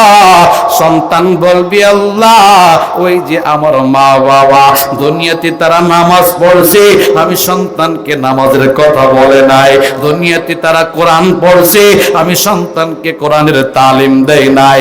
আমার আম্মা আব্বা যদি আমাদেরকে কোরআন শিখাইতো, আমাদেরকে নামাজের তালিম দিত, আমাদেরকে দ্বীনের শিক্ষা দিত, আজকে জাহান্নামের আসামি হইতাম না। আব্বা আম্মার কারণে আমরা জাহান্নামের আসামি হয়ে গেলাম। আয় আল্লাহ, ওই আব্বা আম্মাকে আমাদের চাইতে দ্বিগুণ শাস্তি তোমার দেওয়া লাগবে। আমাদেরকে যেই শাস্তি দিবা, আব্বা আম্মাকে দ্বিগুণ শাস্তি দাও, দ্বিগুণ শাস্তি দাও। অনেক সন্তান আল্লাহর কাছে বলবে, আল্লাহ নাজআলহুমা তাহতা আকদামিনা লিয়াকুনা মিনাল আসফালিন। ওই মা বাবার কারণে আমরা জাহান্নামের আসামি হইলাম। আব্বা আম্মা মক্তবে পাঠায় নাই, আব্বা আম্মা কোরআনের তালিম দেয় নাই। যদি একটু দিত, দুনিয়াতে কোরআন পড়তাম, নামাজ পড়তাম, আজকে জাহান্নামের আসামি হইতাম না। আব্বা আম্মা লেখাপড়ার জন্য, বাংলা অঙ্ক ইংরাজির জন্য কত টাকা পয়সা ব্যয় করলো, কত পিটান পিটাইলো, কিন্তু আল্লাহর কালামের জন্য আমাকে তো একটা পিটান দেয় নাই। নামাজ পড়ি নাই, আম্মা জান তো খাবার বন্ধ করে দেয় নাই। রোজা রাখি নাই, আম্মা জান তো একটা আঘাত করে নাই। যদি করত, আমরা নামাজ পড়তাম, রোজা রাখতাম, আল্লাহর কোরআনটা শিখতে পারতাম, আজকে জান্নাতের মালিক হয়ে যাইতাম। জাহান্নামে যাওয়ার কারণ হইল মা বাবা। কাজে আব্বা আম্মাকে আমাদের পায়ের নিচে নিয়ে আসো, আব্বা আম্মার বুকের উপরে পা রেখে আমরা জাহান্নামে ঝাঁপ দিব। রে দোস্তরা, আজকে দুনিয়া বুঝলা, দুনিয়া বুঝলা, নাবালক বাচ্চাটাকে কেজিতে পাঠায় দাও, নাবালক বাচ্চাটাকে বেড়াকে পাঠায় দাও, নাবালক বাচ্চাটাকে স্কুলে পাঠায় দাও। না রে বাবা না, এখন আধুনিক শিক্ষা আরম্ভ হয়েছে, নুরানি মাদ্রাসা, যেখানে আরবিও শিক্ষা দেওয়া হয়, বাংলা অঙ্ক ইংরেজিও শিক্ষা দেওয়া হয়। আপনার সন্তানটাকে প্রাথমিক শিক্ষা নুরানি মাদ্রাসায় 3টা বছর দিয়ে দেন, বাংলা আরবি ইংরেজি সব কিছু একসাথে শিখবে। এরপরে আপনি ডাক্তার পড়ান, অসুবিধা নাই, ইঞ্জিনিয়ার বানান, অসুবিধা নাই, প্রফেসর বানান, অসুবিধা নাই। লাভটা কি হলো? প্রাথমিক শিক্ষা যখন মাদ্রাসার শিক্ষা হবে, কোরআনের শিক্ষা হবে, কসম খোদার এই কোরআনটাকে পথ দেখায়া জান্নাত পর্যন্ত পৌঁছায় দেবে। সুবহানাল্লাহ। এরে দোস্তরা, এই জন্য প্রাথমিক শিক্ষা আপনার সন্তানদেরকে বেড়াকে দিবেন না, কেজিতে দিবেন না। প্রাথমিক শিক্ষা মাদ্রাসার শিক্ষা হবে, ঠিক কিনা? তাহলে সন্তান আপনার বিরুদ্ধে নালিশ করতে পারবে না। কত বদিনের মা পেরেশানির মধ্যে পড়ে গেলেন, আমার সন্তান যদি খাবার না পায়, আমার সন্তানের ঈমানটা যদি দুর্বল হয়ে যায়, কারণ নাবালিগ বাচ্চা ঈমানটা এখনো মজবুত হয় নাই, না জানি আমি মা জাহান্নামের আসামি হয়ে যায় কিনা। কি করা যায়? দুইটা হাত আমার মওলার কাছে উঠায় দিলেন, আল্লাহ প্রতিদিন আমি মা আমার সন্তানের কাছে খাবার পৌঁছায় দেই। আজকে সন্তান খাবার চায়, আমি মা অনেক দূরে খাবার দিতে পারবো না। আয় আল্লাহ, তুমি আজকে কুদরতি ভাবে আমার সন্তানের কাছে খাবার পৌঁছায় দাও। সুবহানাল্লাহ। আল্লাহর ক্ষমতা আছে কি নাই? আওয়াজ দিয়ে বলুন, আছে কি নাই? আরে ওলামা ইকরাম আছে, জিজ্ঞাসা করুন, তি ময়দানে আমার আল্লাহ বনি ইসরায়েলকে 40 বছর ধরে আসমানি খাবার খাওয়াইছে। সুবহানাল্লাহ। মারিয়ামের দিকে তাকান, জাকারিয়া পয়গম্বর মারিয়ামকে ঘরের মধ্যে তালা লাগায়া দিনের দাওয়াত দিতে বের হয়ে যায়। মারিয়ামের কথা স্মরণ থাকে না। কয়েকদিন পার হওয়ার পর মারিয়ামের কথা যখন স্মরণ হয়, জাকারিয়া পয়গম্বর বড় পেরেশান হয়ে যান, না জানি মারিয়াম মারা গেল কিনা, না খেয়ে বেহুশ হয়ে পড়ল কিনা। আমি দিনের দাওয়াত দিতে গিয়া মারিয়ামের কথা বলে গেলাম। জাকারিয়া পয়গম্বর দৌড়ায়, দরজাটা খুলে তাকায় দেখে মারিয়াম মরে নাই, মারিয়াম যায় নামাজের মুসল্লায় বসা। সুবহানাল্লাহ বলেন না? জাকারিয়া পয়গম্বর তাকায় দেখে মারিয়ামের জায়নামাজের চতুর্পাশে খানার কোনো অভাব নাই, ফল ফলাদির কোনো অভাব নাই, বেমৌসুমি ফল দেখা যায়। মনে করেন আমের মৌসুম না, মারিয়ামের জায়নামাজের পাশে আম দেখা যায়। লিচুর মৌসুম না, মারিয়ামের জায়নামাজের পাশে লিচু দেখা যায়। ফলের মৌসুম না, মারিয়ামের জায়নামাজের পাশে ফল দেখা যায়। জাকারিয়া পয়গম্বর আশ্চর্য হয়ে তাকায় রইলেন, জানালা বন্ধ, দরজা বন্ধ। এই খাবারগুলো কোথা থেকে আসলো? অপেক্ষমান মারিয়াম সালাম ফিরাবে, আমি তার কাছে জিজ্ঞাসা করব খাবার কোথায় পাইলা। মারিয়াম সালাম ফিরাইলো, জাকারিয়া পয়গম্বর জিজ্ঞাসা আরম্ভ করলেন, ক্বালা ইয়া মারইয়াম আন্না লাকি হাযা। ওরে মারিয়াম জবাব দাও, এই খাবারগুলো তুমি কোথা থেকে পাইলা? মারিয়াম বড় চমৎকার জবাব দেয়, ক্বালাত হুয়া মিন ইনদিল্লাহ, ইন্নাল্লাহ ইয়ারযুকু মান ইয়াশাউ বিগাইরি হিসাব।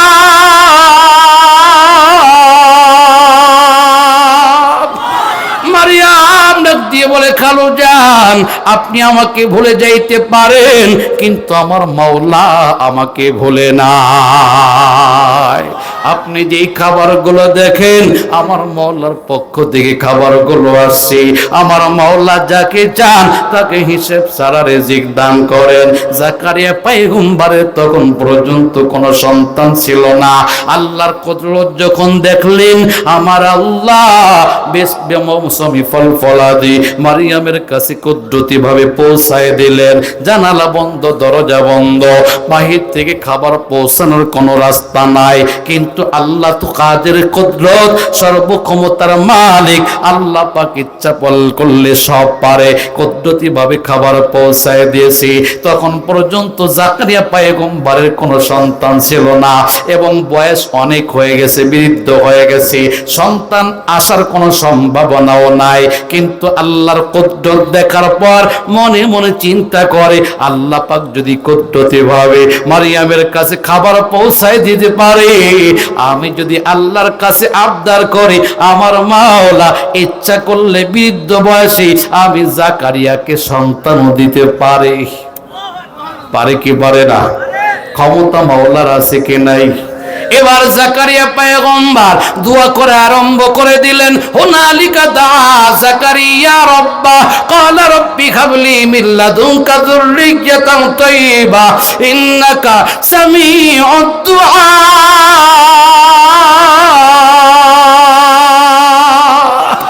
জাকারিয়া পয়গম্বর আল্লাহ আল্লাহর কাছে বৃদ্ধ বয়সে আবদার করে, আল্লাহ একটা নেক সন্তান দাও, একটা নেক সন্তান দাও। মারিয়ামের কাছে তুমি কুদরতি ভাবে খাবার পৌঁছায় দিতে পারো। আমি বুঝে ফেলছি তুমি ইচ্ছা করলে বৃদ্ধ বয়সে আমাকে সন্তানও দিতে পারো। আয় আল্লাহ, সন্তান তোমার কাছে চাই। দুনিয়ার কামাই খাওয়া উদ্দেশ্য না, আমি জাকারিয়া ইন্তেকাল করলে আমার জানাজার ইমামতি যেন করতে পারে। দুনিয়াবি কোনো উদ্দেশ্য না, আমি পয়গম্বর ইন্তেকাল করলে আমার সন্তান আমার দাফন কাফনের ব্যবস্থা করতে পারে। এই জন্য একটা নেক সন্তান চাই।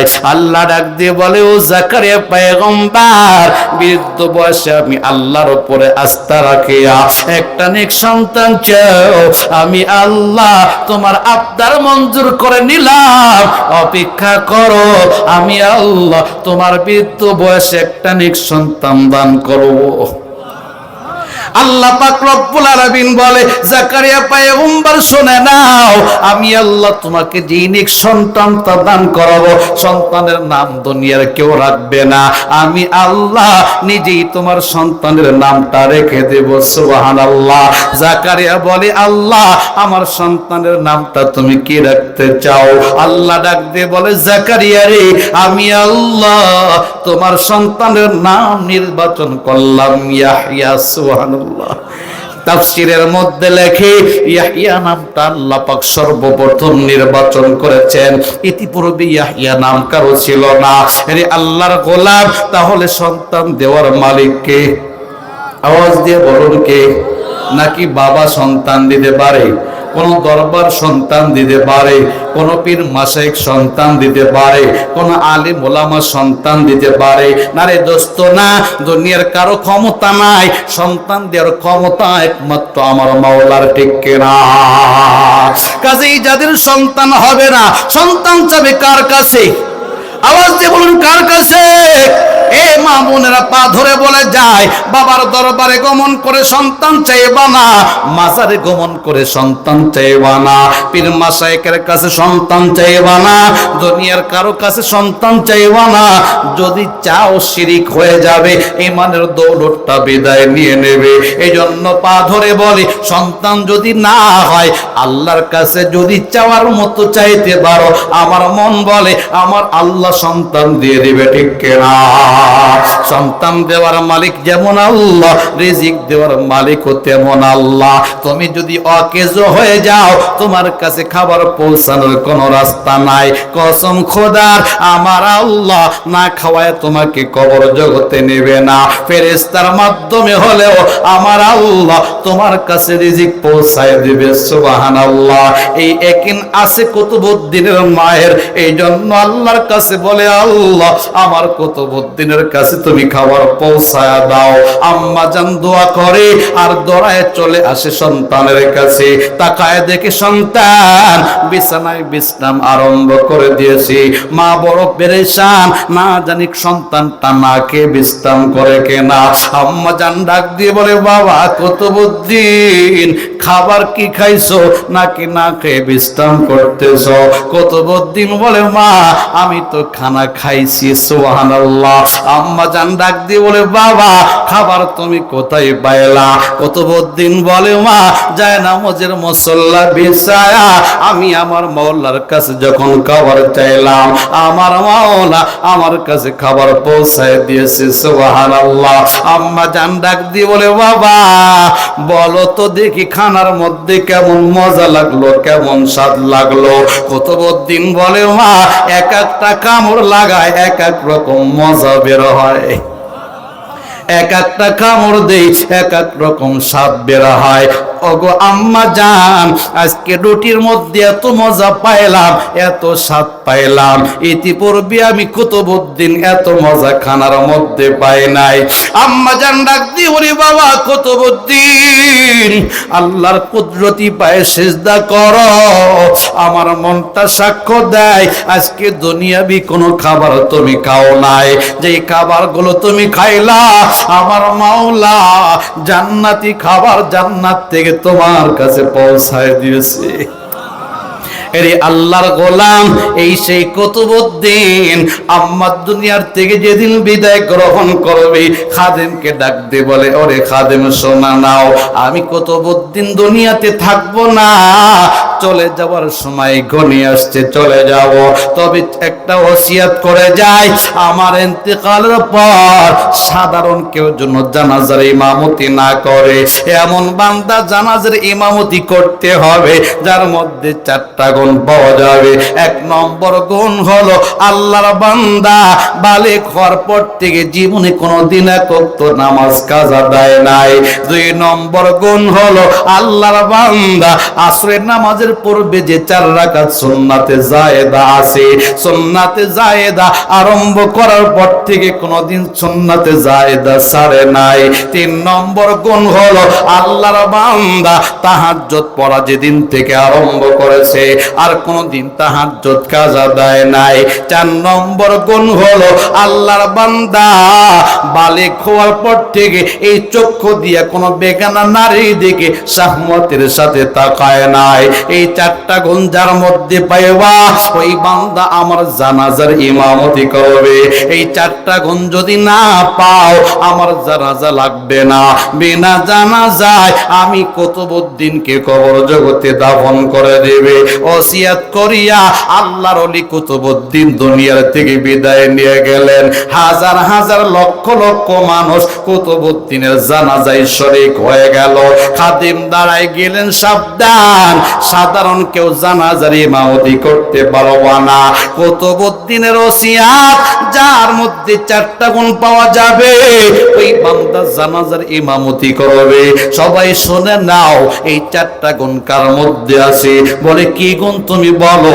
1 নম্বর হলো বালিগ হওয়ার পর থেকে নামাজ কাজা দেয় নাই। 2 নম্বর গুণ হলো আল্লাহর বান্দা আসরের পূর্বের সুন্নাতে জায়েদা ছাড়ে নাই। 3 নম্বর গুণ আল্লাহর বান্দা তাহাজ্জুদ আরম্ভ করার পর থেকে কোনোদিন তাহাজ্জুদ ছাড়ে নাই। 4 নম্বর গুণ এই চক্ষু দিয়ে বালিগ হওয়ার পর থেকে কোনো বেগানা নারীর দিকে শাহওয়াতের সাথে তাকায় নাই। এই 4 গুণওয়ালা মানুষকে আসরে দাঁড়াও, কুতুবউদ্দিনের জানাজার ইমামতি করব। কেউ সামনে আগায় না, সবাই মাথাটা নিচের দিক দিয়ে দেখে ফেললো। হাই হাই, এই বান্দার জানাজার ইমামতি কে করবে? যেই 4টা শর্ত লাগাইলো, এই 4টা শর্ত পাওয়া মানুষ অনেক কঠিন। একজনও সামনে আগায় না, দীর্ঘ সময় পার হয়ে যায়। কুতুবউদ্দিনের খাদিম ডাক দিয়ে বলে, সবাই বাড়িতে চলে যাও, জানাজা লাগবে না, বিনা জানাজায় কুতুবউদ্দিনকে দাফন করে দিব। এবার খাটিয়ে কাঁধের ওপরে ওঠাইছে, বিনা জানাজায় কুতুবউদ্দিনকে কবরে নামায় ফেলবে। এমন সময় পিছন দিক দিয়ে আল্লাহর এক বান্দা ডাক দিয়ে বলে, ও কুতুবউদ্দিনের খাদিম দাঁড়াও, আমি কুতুবউদ্দিনের জানাজার ইমামতি করব। সবাই আশ্চর্য হয়ে গেল, কে রে? এই 4 গুণওয়ালা মানুষকে রাস্তা করে দাও, জীবনে নামাজ কাজা হলো না। 4 গুণওয়ালা মানুষকে রে রাস্তা করে দাও, জীবনে আসরের পূর্বের সুন্নাতে জায়েদা ছাড়লো না। এমন আল্লাহর ওলি কে রে? কোনদিন এই চক্ষু দিয়ে বেগানা নারীর দিকে তাকাইলো না। এই আল্লাহর ওলি কে রে? তাহাজ্জুদ যেদিন থেকে আরম্ভ করেছে আর কোনদিন তাহাজ্জুদ ছাড়লো না। সবাই রাস্তা করে দিল, আল্লাহর বান্দা স্বপ্নে হাজির হয়ে গেল। কুতুবউদ্দিনের চেহারা থেকে কাফনের কাপড়টা সরাইয়া আল্লাহর বান্দা কপালে চুমু খায় আর মুখের মধ্যে চুমু খায়, চোখের পানি ছেড়ে ছেড়ে কাঁদে। ডাক দিয়ে বলে, বাবা কুতুবউদ্দিন, তুমি আল্লাহর ডাকে সাড়া দিয়ে চলে গেলা, আমার আমলগুলো মানুষের সামনে প্রকাশ করে দিলা। এতদিন আমি আমল করেছি, আমার একটা আশা ছিল মানুষ জানবে না, আমার আমলটা হবে মওলা পাকের জন্য। কারণ মরণের পর পুরস্কার দিবে আমার আল্লাহ, দুনিয়ার কেউ তো আমাকে পুরস্কার দিবে না। আমি আমল করি আমার মওলা পাককে খুশি করার জন্য। আরে বাবা কুতুবউদ্দিন, তুমি এমন শর্ত লাগাইলা, আজকে আজকে কেউ জানাজার ইমামতির জন্য সামনে আগায় না, আমি লক্ষ্য করে দেখি বিনা জানাজাই তোমাকে কবর জগতে নিয়ে যাওয়া হয়। এখন বাধ্য হইয়া আমি তোমার জানাজার ইমামতির জন্য আসলাম, কিন্তু সর্বনাশ হয়ে গেল, আমার আমলগুলো মানুষের সামনে প্রকাশ হয়ে গেল। আমার মধ্যে যদি এখন অহংকার চলে আসে, মানুষ তো আমার প্রশংসা আরম্ভ করবে।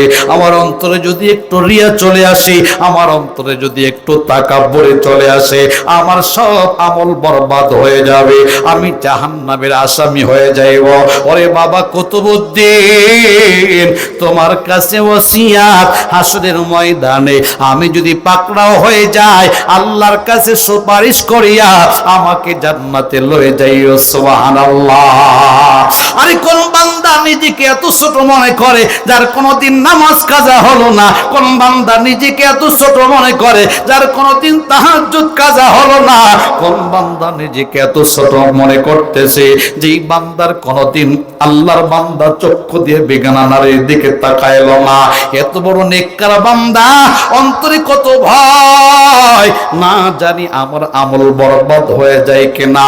আজকে সমাজের দিকে তাকাইলে অন্তরে কষ্ট লাগে, দুঃখ লাগে। সামান্য একটু খেদমত যদি আমরা করতে পারি, মনে মনে অহংকার তাকাব্বুরি চলে আসে। আমার চাইতে বড় খেদমত গুজার বান্দার কেউ নাই, আমার চাইতে বড় খাদেম আর কেউ নাই, আমার চাইতে তাহাজ্জুদ গুজার বান্দা আর কেউ নাই। 2-4 ওয়াক্ত 5 ওয়াক্ত নামাজ যদি একটু ঠিক মতো আদায় করতে পারি, অন্তরে অহংকার চলে আসে, আমার চাইতে বড় বুজুর্গ আর কেউ নাই। রে বান্দা, যদি একটা চিল্লা লাগাই দিতে পারি, সবাই না কিন্তু ব্যতিক্রম কিছু বান্দা আছে, অন্তরে অহংকার চলে আসে, আরে আমি ইশরাক পড়ি, ইমাম সাহেব তো ইশরাক পড়ে না, আমি তাহাজ্জুদ পড়ি, হুজুর তো তাহাজ্জুদ পড়ে না, আমি আওয়াবিন পড়ি, হুজুর তো আওয়াবিন পড়ে না। অন্তরে নিজেকে বড় মনে করে, হুজুরের চাইতে আমি দামি, আমি দামি, আমি দামি। আরে এই স্লোগান যখন দিল, আমার মাওলার কাছে সব আমল বরবাদ হয়ে গেল, ঠিক কিনা? আরে ইবলিস ধ্বংস হইছে তো এই কারণে। ইবলিস বলে আনা খায়রুম মিনহু, আনা খায়রুম মিনহু, আনা খায়রুম মিনহু, খলাকতানি মিন নার ওয়া খলাকতাহু মিন তিন। আয় আল্লাহ, আদমের চাইতে আমি দামি, আমি দামি, আমি দামি। তাকে বানাইছো মাটি দিয়া, আমাকে বানাইছো আগুন দিয়া। আগুনের কাজ হলো উপরে ওঠা, আর মাটির কাজ হলো নিচে নামা। আমি তার চাইতে দামি, আমি কেন সিজদা করব? আমি তাকে সিজদা করতে পারবো না। নিজেকে বড় মনে করলো, সব আমল বরবাদ হয়ে গেল। এরে দোস্তরা, আজকে তুমি আলেমদেরকে ছোট মনে করছো 2-4 ওয়াক্ত তাহাজ্জুদ পড়িয়া। তুমি জানো না আলেমের সিনার মধ্যে যে 30টা পারা কোরআন রয়েছে, 30টা পারা কোরআনের কারণে সিনাটা কত দামি, কত দামি, কত দামি। এই কোরআনটা আল্লাহর বান্দাকে, হাফেজ কোরআনকে কত উপরে উঠায় দেবে জানো? আমার নবী রাহমাতাল লিল আলামিন বলে, হাসরের ময়দানে হাফেজ কোরআন এক একটা আয়াত তেলাওয়াত করবে গো, আর এক একটা তালার উপরে উঠতে থাকবে। 6666 তালার উপরে হাফেজ কোরআনের মাকাম হবে, বলুন সুবহানাল্লাহ। আরে কোরআন ওয়ালা শুধু নিজেই এত উপরের মাকামে উঠবে না, যে মা বাবা তার সন্তানটাকে কোরআন শিখাইলো, আমার নবী ডাক দিয়ে বলে, উম্মত শুনে নাও, হাসরের ময়দানে আমার আল্লাহ ওই কোরআন ওয়ালার আব্বা আম্মাকে নূরের মিম্বারে বসাইয়া, আমার আল্লাহ কুদরতি হাতটা দিয়া হাফিজ কোরআনের মা বাবার মাথার উপরে নূরের মুকুট পরিধান করায় দিবে। সুবহানাল্লাহ। মানুষ তাকায় তাকায় দেখবে আর বলবে, এরা কারা রে? আজকে হাসরের ময়দানে নূরের মুকুট পরিধান করে। ফেরেশতারা বলবে, শুনে নাও, এরা হলো হাফিজ কোরআনের মা বাবা। সুবহানাল্লাহ। এরা হলো হাফিজ কোরআনের মা বাবা। ওই দিন কোটি কোটি মানুষ আফসোস করবে আর বলবে, আল্লাহ দুনিয়াতে আবার একটু পাঠাও, সন্তানদেরকে হাফেজ বানাইব, সন্তানদেরকে কোরআন শিক্ষা দেব।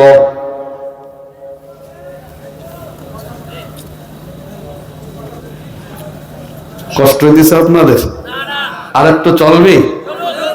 এরে আল্লাহর গোলাম, হাফিজে কোরআনের মা বাবা এত দামি হওয়ার কারণে হাজার হাজার লক্ষ লক্ষ মানুষ বলবে, আল্লাহ আবার একটু দুনিয়াতে পাঠাও, একটা সন্তানকে হাফেজ বানাবো, একটা সন্তানকে আলেম বানাবো। আল্লাহ বলবে না রে বান্দা না, সময় ফুরে গেছেন, সময় শেষ হয়ে গেছে, হাজার আবদার করলো কোনো লাভ হবে না। রে দোস্তরা, আজকে যারা পাগড়ি নিল আপনাদের কপালটা বড় ভালো, কপালটা বড় ভালো। এদেরকে আপনারা মহাব্বত করেন, ভালোবাসেন, এদেরকে আপনারা আদর করেন, এদের জন্য খানার ব্যবস্থা করে দেন, এদের জন্য কার্পেটের ব্যবস্থা করে দেন, এদের খেদমতটা করেন। আমার নবী বলে জানো এদের খেদমত করার কারণে তুমি কত দামি হয়ে গেলা। হাসরের ময়দানে এই হাফিজ কোরআন একা জান্নাতে যাবে না, জান্নাতে যখন যাইতে যাবে আল্লাহর কাছে বলবে আল্লাহ এই যে তাকায় দেখে কিছু দোস্ত আহবাব দেখা যায়, আমি যেই মাদ্রাসা থেকে হাফিজ কোরআন হইলাম, আমি যেই মাদ্রাসা থেকে পাগড়ি নিলাম, এই যে তাকায় দেখা যায় ওই মাদ্রাসার সেক্রেটারি, ওই যে তাকায় দেখা যায় মাদ্রাসার সভাপতি, ওই যে তাকায় দেখা যায় মাদ্রাসার সদস্য বৃন্দ, ওই যে তাকায় দেখা যায় মাদ্রাসার এলাকার মানুষ। এই মাদ্রাসাকে এই বান্দারা মহাব্বত করত, মাদ্রাসায় চাউল ডাউলের ব্যবস্থা করত, আমাদের খানার আয়োজন করত, আমাদেরকে লজিং রাখতো। আজকে একা জান্নাতে যাব না, আল্লাহ এদেরকে সঙ্গে নিয়ে জান্নাতে যাব। আমার নবী বলে হে উম্মত জানো হাফেজে কোরআনের কত দাম, কত দাম, কত দাম। আল্লাহর কাছে যখনই সুপারিশ করা আরম্ভ করবে আমার আল্লাহ সুপারিশ কবুল করিয়া তোমার নামটা জাহান্নামের খাতার থেকে কাটিয়া জান্নাতের মালিক বানায় দেবে।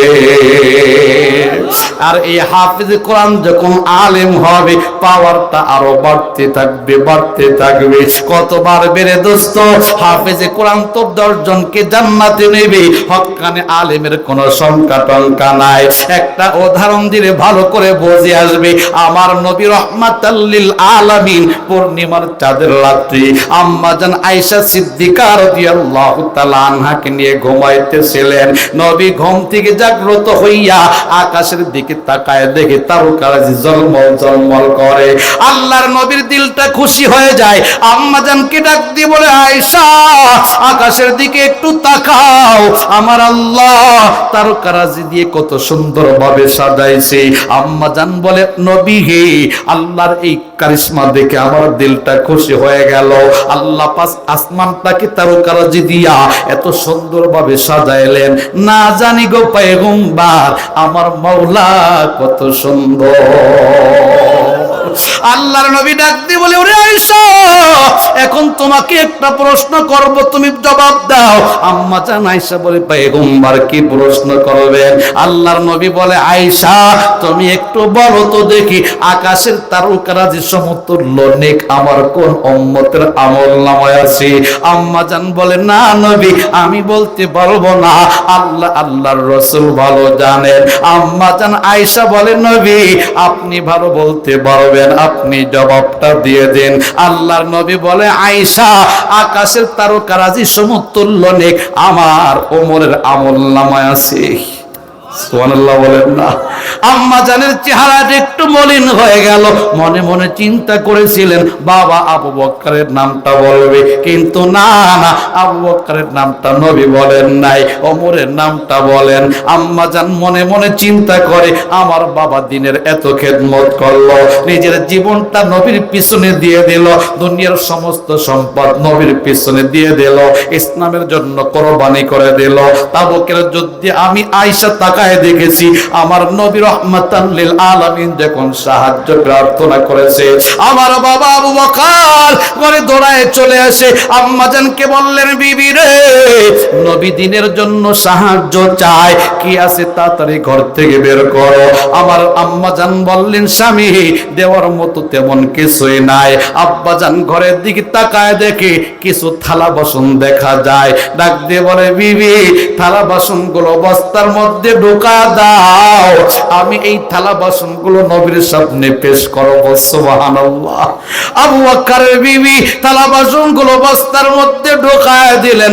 আবু বকর সিদ্দিক বস্তাটা কাঁধের উপরে উঠাইয়া নবীর দিকে রওনা করলেন। কিছু দূর অগ্রসর হওয়ার পর তাকায় দেখি হঠাৎ করে আবু বকর ঘরের দিকে ফেরত চলে আসলো। বস্তাটা নিচে রাখিয়া আবু বকর হাতটা দিয়ে কে যেন তালাশ করে।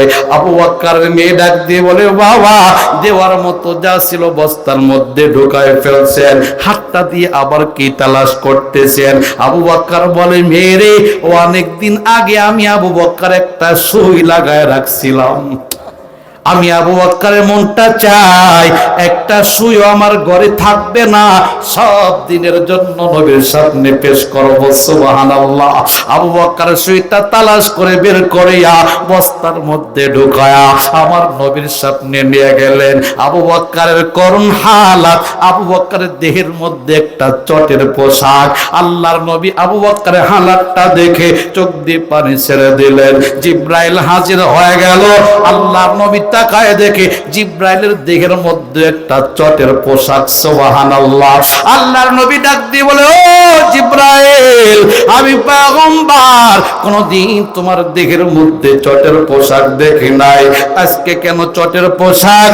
জিব্রাইল বলে, নবী হে, আপনার আবু বকর চটের পোশাক পরেছে, আমার আল্লাহ আমাকে জানাই দিলেন, জিব্রাইল, আবু বকর ইসলামের জন্য সব দান করিয়া এখন সে সম্বল একটা চটের পোশাক পরিধানরত অবস্থায় আছে। পরে জিব্রাইল, তুমিও চটের পোশাক পরিয়া আবু বকরের সাদৃশ্য অবলম্বন করো। আসমানে যত ফেরেশতা আছে সব ফেরেশতাদেরকে জানা দাও, সবাই যেন আবু বকরের মতো চটের পোশাক পরিধান করে। নবী হে, এই মুহূর্তে আসমানেই যত ফেরেশতা আছে সব ফেরেশতারা আবু বকরের মতো চটের পোশাক পরিধান করেছে। আল্লাহ পাক খুশি হইয়া আবু বকরকে আল্লাহ পাক একটা সালাম দিয়েছে। ও পয়গম্বর, আমি জিব্রাইল আবু বকরকে একটা সালাম জানায় দেই, শোনায় দেন। এরে আল্লাহর গোলাম নবী ডাক দিয়ে বলে, আবু বকর, বস্তার মধ্যে কি আনলা? একটু বস্তাটা খোলো। আবু বকর বস্তা খোলে, নবী তাকায় দেখে কিছু থালা বাসন দেখা যায়, একটা সুই দেখা যায়। নবী আর চোখে পানি ধরে রাখতে পারলেন না, চোখ দিয়ে পানি ঝরঝর করে ফেলায়। ডাক দিয়ে বলে, আবু বকর, একটা সুই তোমার বস্তার মধ্যে দেখা যায়, ঘরের মধ্যে কি রেখে আসলা?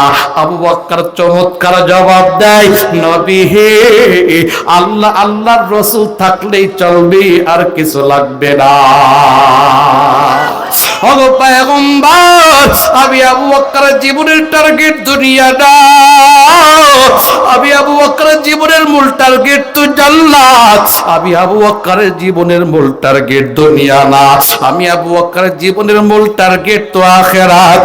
আমি আবু বকর দুনিয়া চাই না, এই জন্য ঘরের সর্বশেষ সম্বল একটা সুই ছিল, সেটাও বস্তার মধ্যে ঢুকায় আপনার সামনে পেশ করলাম। আল্লাহর নবী খুশি হইয়া দুইটা হাত আমার মাওলার দরবারে বাড়ায় দিলেন। আয় আল্লাহ, আমি পয়গম্বর আবু বকরের উপরে খুশি, তুমিও তার উপরে খুশি হয়ে যাও। আয় আল্লাহ, আমি আবু বকরের উপরে সন্তুষ্ট, তুমি তার উপরে সন্তুষ্ট হয়ে যাও। আল্লাহর নবী কাঁদে আর আবু বকরের জন্য দোয়া করে। জিব্রাইল চলে আসলেন, নবী আর দোয়া করা লাগবে না, আর কান্নাকাটি করা লাগবে না, আপনার জন্য সুসংবাদ, আপনার আবু বকরের জন্য সুসংবাদ। বলে, কি সুসংবাদ বলো? বলে, আল্লাহ পাক এই মুহূর্তে জানায় দিলেন, হাসরের ময়দানে আপনি পয়গম্বর যতক্ষণ জান্নাতে কদম না দিবেন ততক্ষণ কোন নবী জান্নাতে যাইতে পারবে না। আদম পয়গম্বর থাকবে, নূহ পয়গম্বর থাকবে, ইব্রাহিম খলিলুল্লাহ থাকবে, মুসা কালিমুল্লাহ থাকবে, ঈসা রূহুল্লাহ থাকবে, সব নবী রাসূলরা থাকবে গো পয়গম্বর। আপনি যতক্ষণ জান্নাতের দরজার সামনে না যাবেন ততক্ষণ জান্নাতের দরজা খোলা হবে না। আর আল্লাহ পাক জানায় দিলেন, হাসরের ময়দানে আদম পয়গম্বরের উম্মতরা থাকবে, নূহ পয়গম্বরের উম্মতরা থাকবে, ইব্রাহিম খলিলুল্লাহর উম্মতরা থাকবে, মুসা কালিমুল্লাহর উম্মতরা থাকবে, আইয়ুব আলাইহিস সালামের উম্মতরা থাকবে, ঈসা রূহুল্লাহর উম্মতরা থাকবে, জাকারিয়া পয়গম্বরের উম্মতরা থাকবে, ইয়াহইয়া আলাইহিস সালামের উম্মতরা থাকবে, আপনার উম্মতরাও থাকবে, সব নবী রাসূলদের উম্মতরা থাকবে। আল্লাহ আল্লাহ পাক আপনার আবু বকরের ব্যাপারে পুরস্কার ঘোষণা করে দিলেন। সব নবী রাসূলদের উম্মতের মধ্য থেকে যেই উম্মত 1 নম্বরে জান্নাতে কদম দিবেন তিনি অন্য কোন নবীর উম্মত না, তিনি হলেন আপনার আবু বকর। রে আল্লাহর গোলাম আবু বকর সিদ্দিক রাদিয়াল্লাহু তাআলা আনহু এত বড় পুরস্কারের ঘোষণা শুনলেন। এই জন্য আম্মা জান মনে মনে চিন্তা করে আমার বাবা এত বড় কুরবানি করলেন, আজকে নবী আমার বাবার নামটা বলল না, ওমরের নামটা বলে দিল। আকাশের তারকারা যে সমতুল্য নেই কবরের আমলনামায় আছে। আল্লাহর নবী বুঝে ফেলাইছে আম্মা জানের চেহারাটা মলিন, ডাক দিয়ে বলে আয়েশা চেহারাটা তুমি মলিন করিও না। আরে ওমরের নেক বোঝানোর মতো দুনিয়ায় বস্তু আছে, তারকারাজি আছে, কিন্তু তোমার বাবা আবু বকরের নেক এত বেশি এত বেশি এত বেশি, ওই নেক বোঝানোর মতো দুনিয়ায় কোনো বস্তু নাই। আরে আল্লাহর গোলাম ওলামা ইকরাম বলে একজন হাফিজে কোরআন 10 জনকে সুপারিশ করে জান্নাতে নেবে, সংখ্যা নির্ধারিত আছে, কিন্তু একজন আলেম কতজনকে জান্নাতে নেবে সংখ্যা নির্ধারিত নাই। আলেম যখন জান্নাতে যাবে কোটি কোটি মানুষ আলেমের পেছনে পেছনে আসবে, সবাই স্লোগান দেবে ও আলেম সন্তান জান্নাতে আগে যেও না, আমাদের জন্য আল্লাহর কাছে সুপারিশ করো। আরে তুমি তো আমাদের মাদ্রাসার ছাত্র, তুমি তো আমাদের মাদ্রাসার শিক্ষক, তুমি তো আমাদের মসজিদের ইমাম, দুনিয়াতে অন্তর থেকে মহব্বত করছি ভালোবাসছি, দুনিয়ার কোনো স্বার্থে না, মরণের পরে যেন আখিরাতে জান্নাতটা পাওয়া যায়। কাজে আল্লাহর কাছে সুপারিশ করো, আল্লাহ পাক যেন আমাদেরকে জান্নাতের মালিক বানায় দেয়। দুনিয়াতে আমরা লক্ষ্য করছি যারা সরকারি বাহিনীর সাথে সম্পর্ক রাখছে, এমপি মন্ত্রীর সাথে সম্পর্ক রাখছে, তারা হাজারো অপরাধ করলে এমপি মন্ত্রীরা একটা ফোন করছে, জেলখানায় তাদের যাওয়া লাগে নাই। আমরা তখন বুঝেছি আলেমদের সম্পর্ক তো মাওলা পাকের সাথে, দুনিয়ার কোন রাজা বাদশার সাথে না। এদেরকে যদি মহাব্বত করি হাসরের ময়দানে এরা সুপারিশ করলে জাহান্নামের জেলখানা থেকে আমাদেরকে বের করে জান্নাত দিয়ে দেবে। এই জন্য তোমাদেরকে মহাব্বত করেছি, আজকে বিপদে পড়লাম আল্লাহর কাছে সুপারিশ আরম্ভ করে দাও। আমার নবী বলে ওলামা ইকরাম সুপারিশ আরম্ভ করবে। আল্লাহ তাকায় দেখো আমার পিছনে কোটি কোটি মানুষ দাঁড়িয়ে আছে, সব আমাকে মহব্বত করতো ভালোবাসতো। আমি যেই মাদ্রাসায় লেখাপড়া করতাম ওই মাদ্রাসাকে মহব্বত করতো ভালোবাসতো। মাদ্রাসায় এতিম তালেবুল ইলমরা ছিল, আব্বা আম্মা খাবার দিতে পারতো না, এতিম সন্তান, এই সমস্ত বান্দারা মাদ্রাসার খানার আয়োজন করতো, ব্যবস্থা করতো। আল্লাহ গো আজকে একা জান্নাতে যাব না, এদেরকে সঙ্গে নিয়ে জান্নাতে যাব।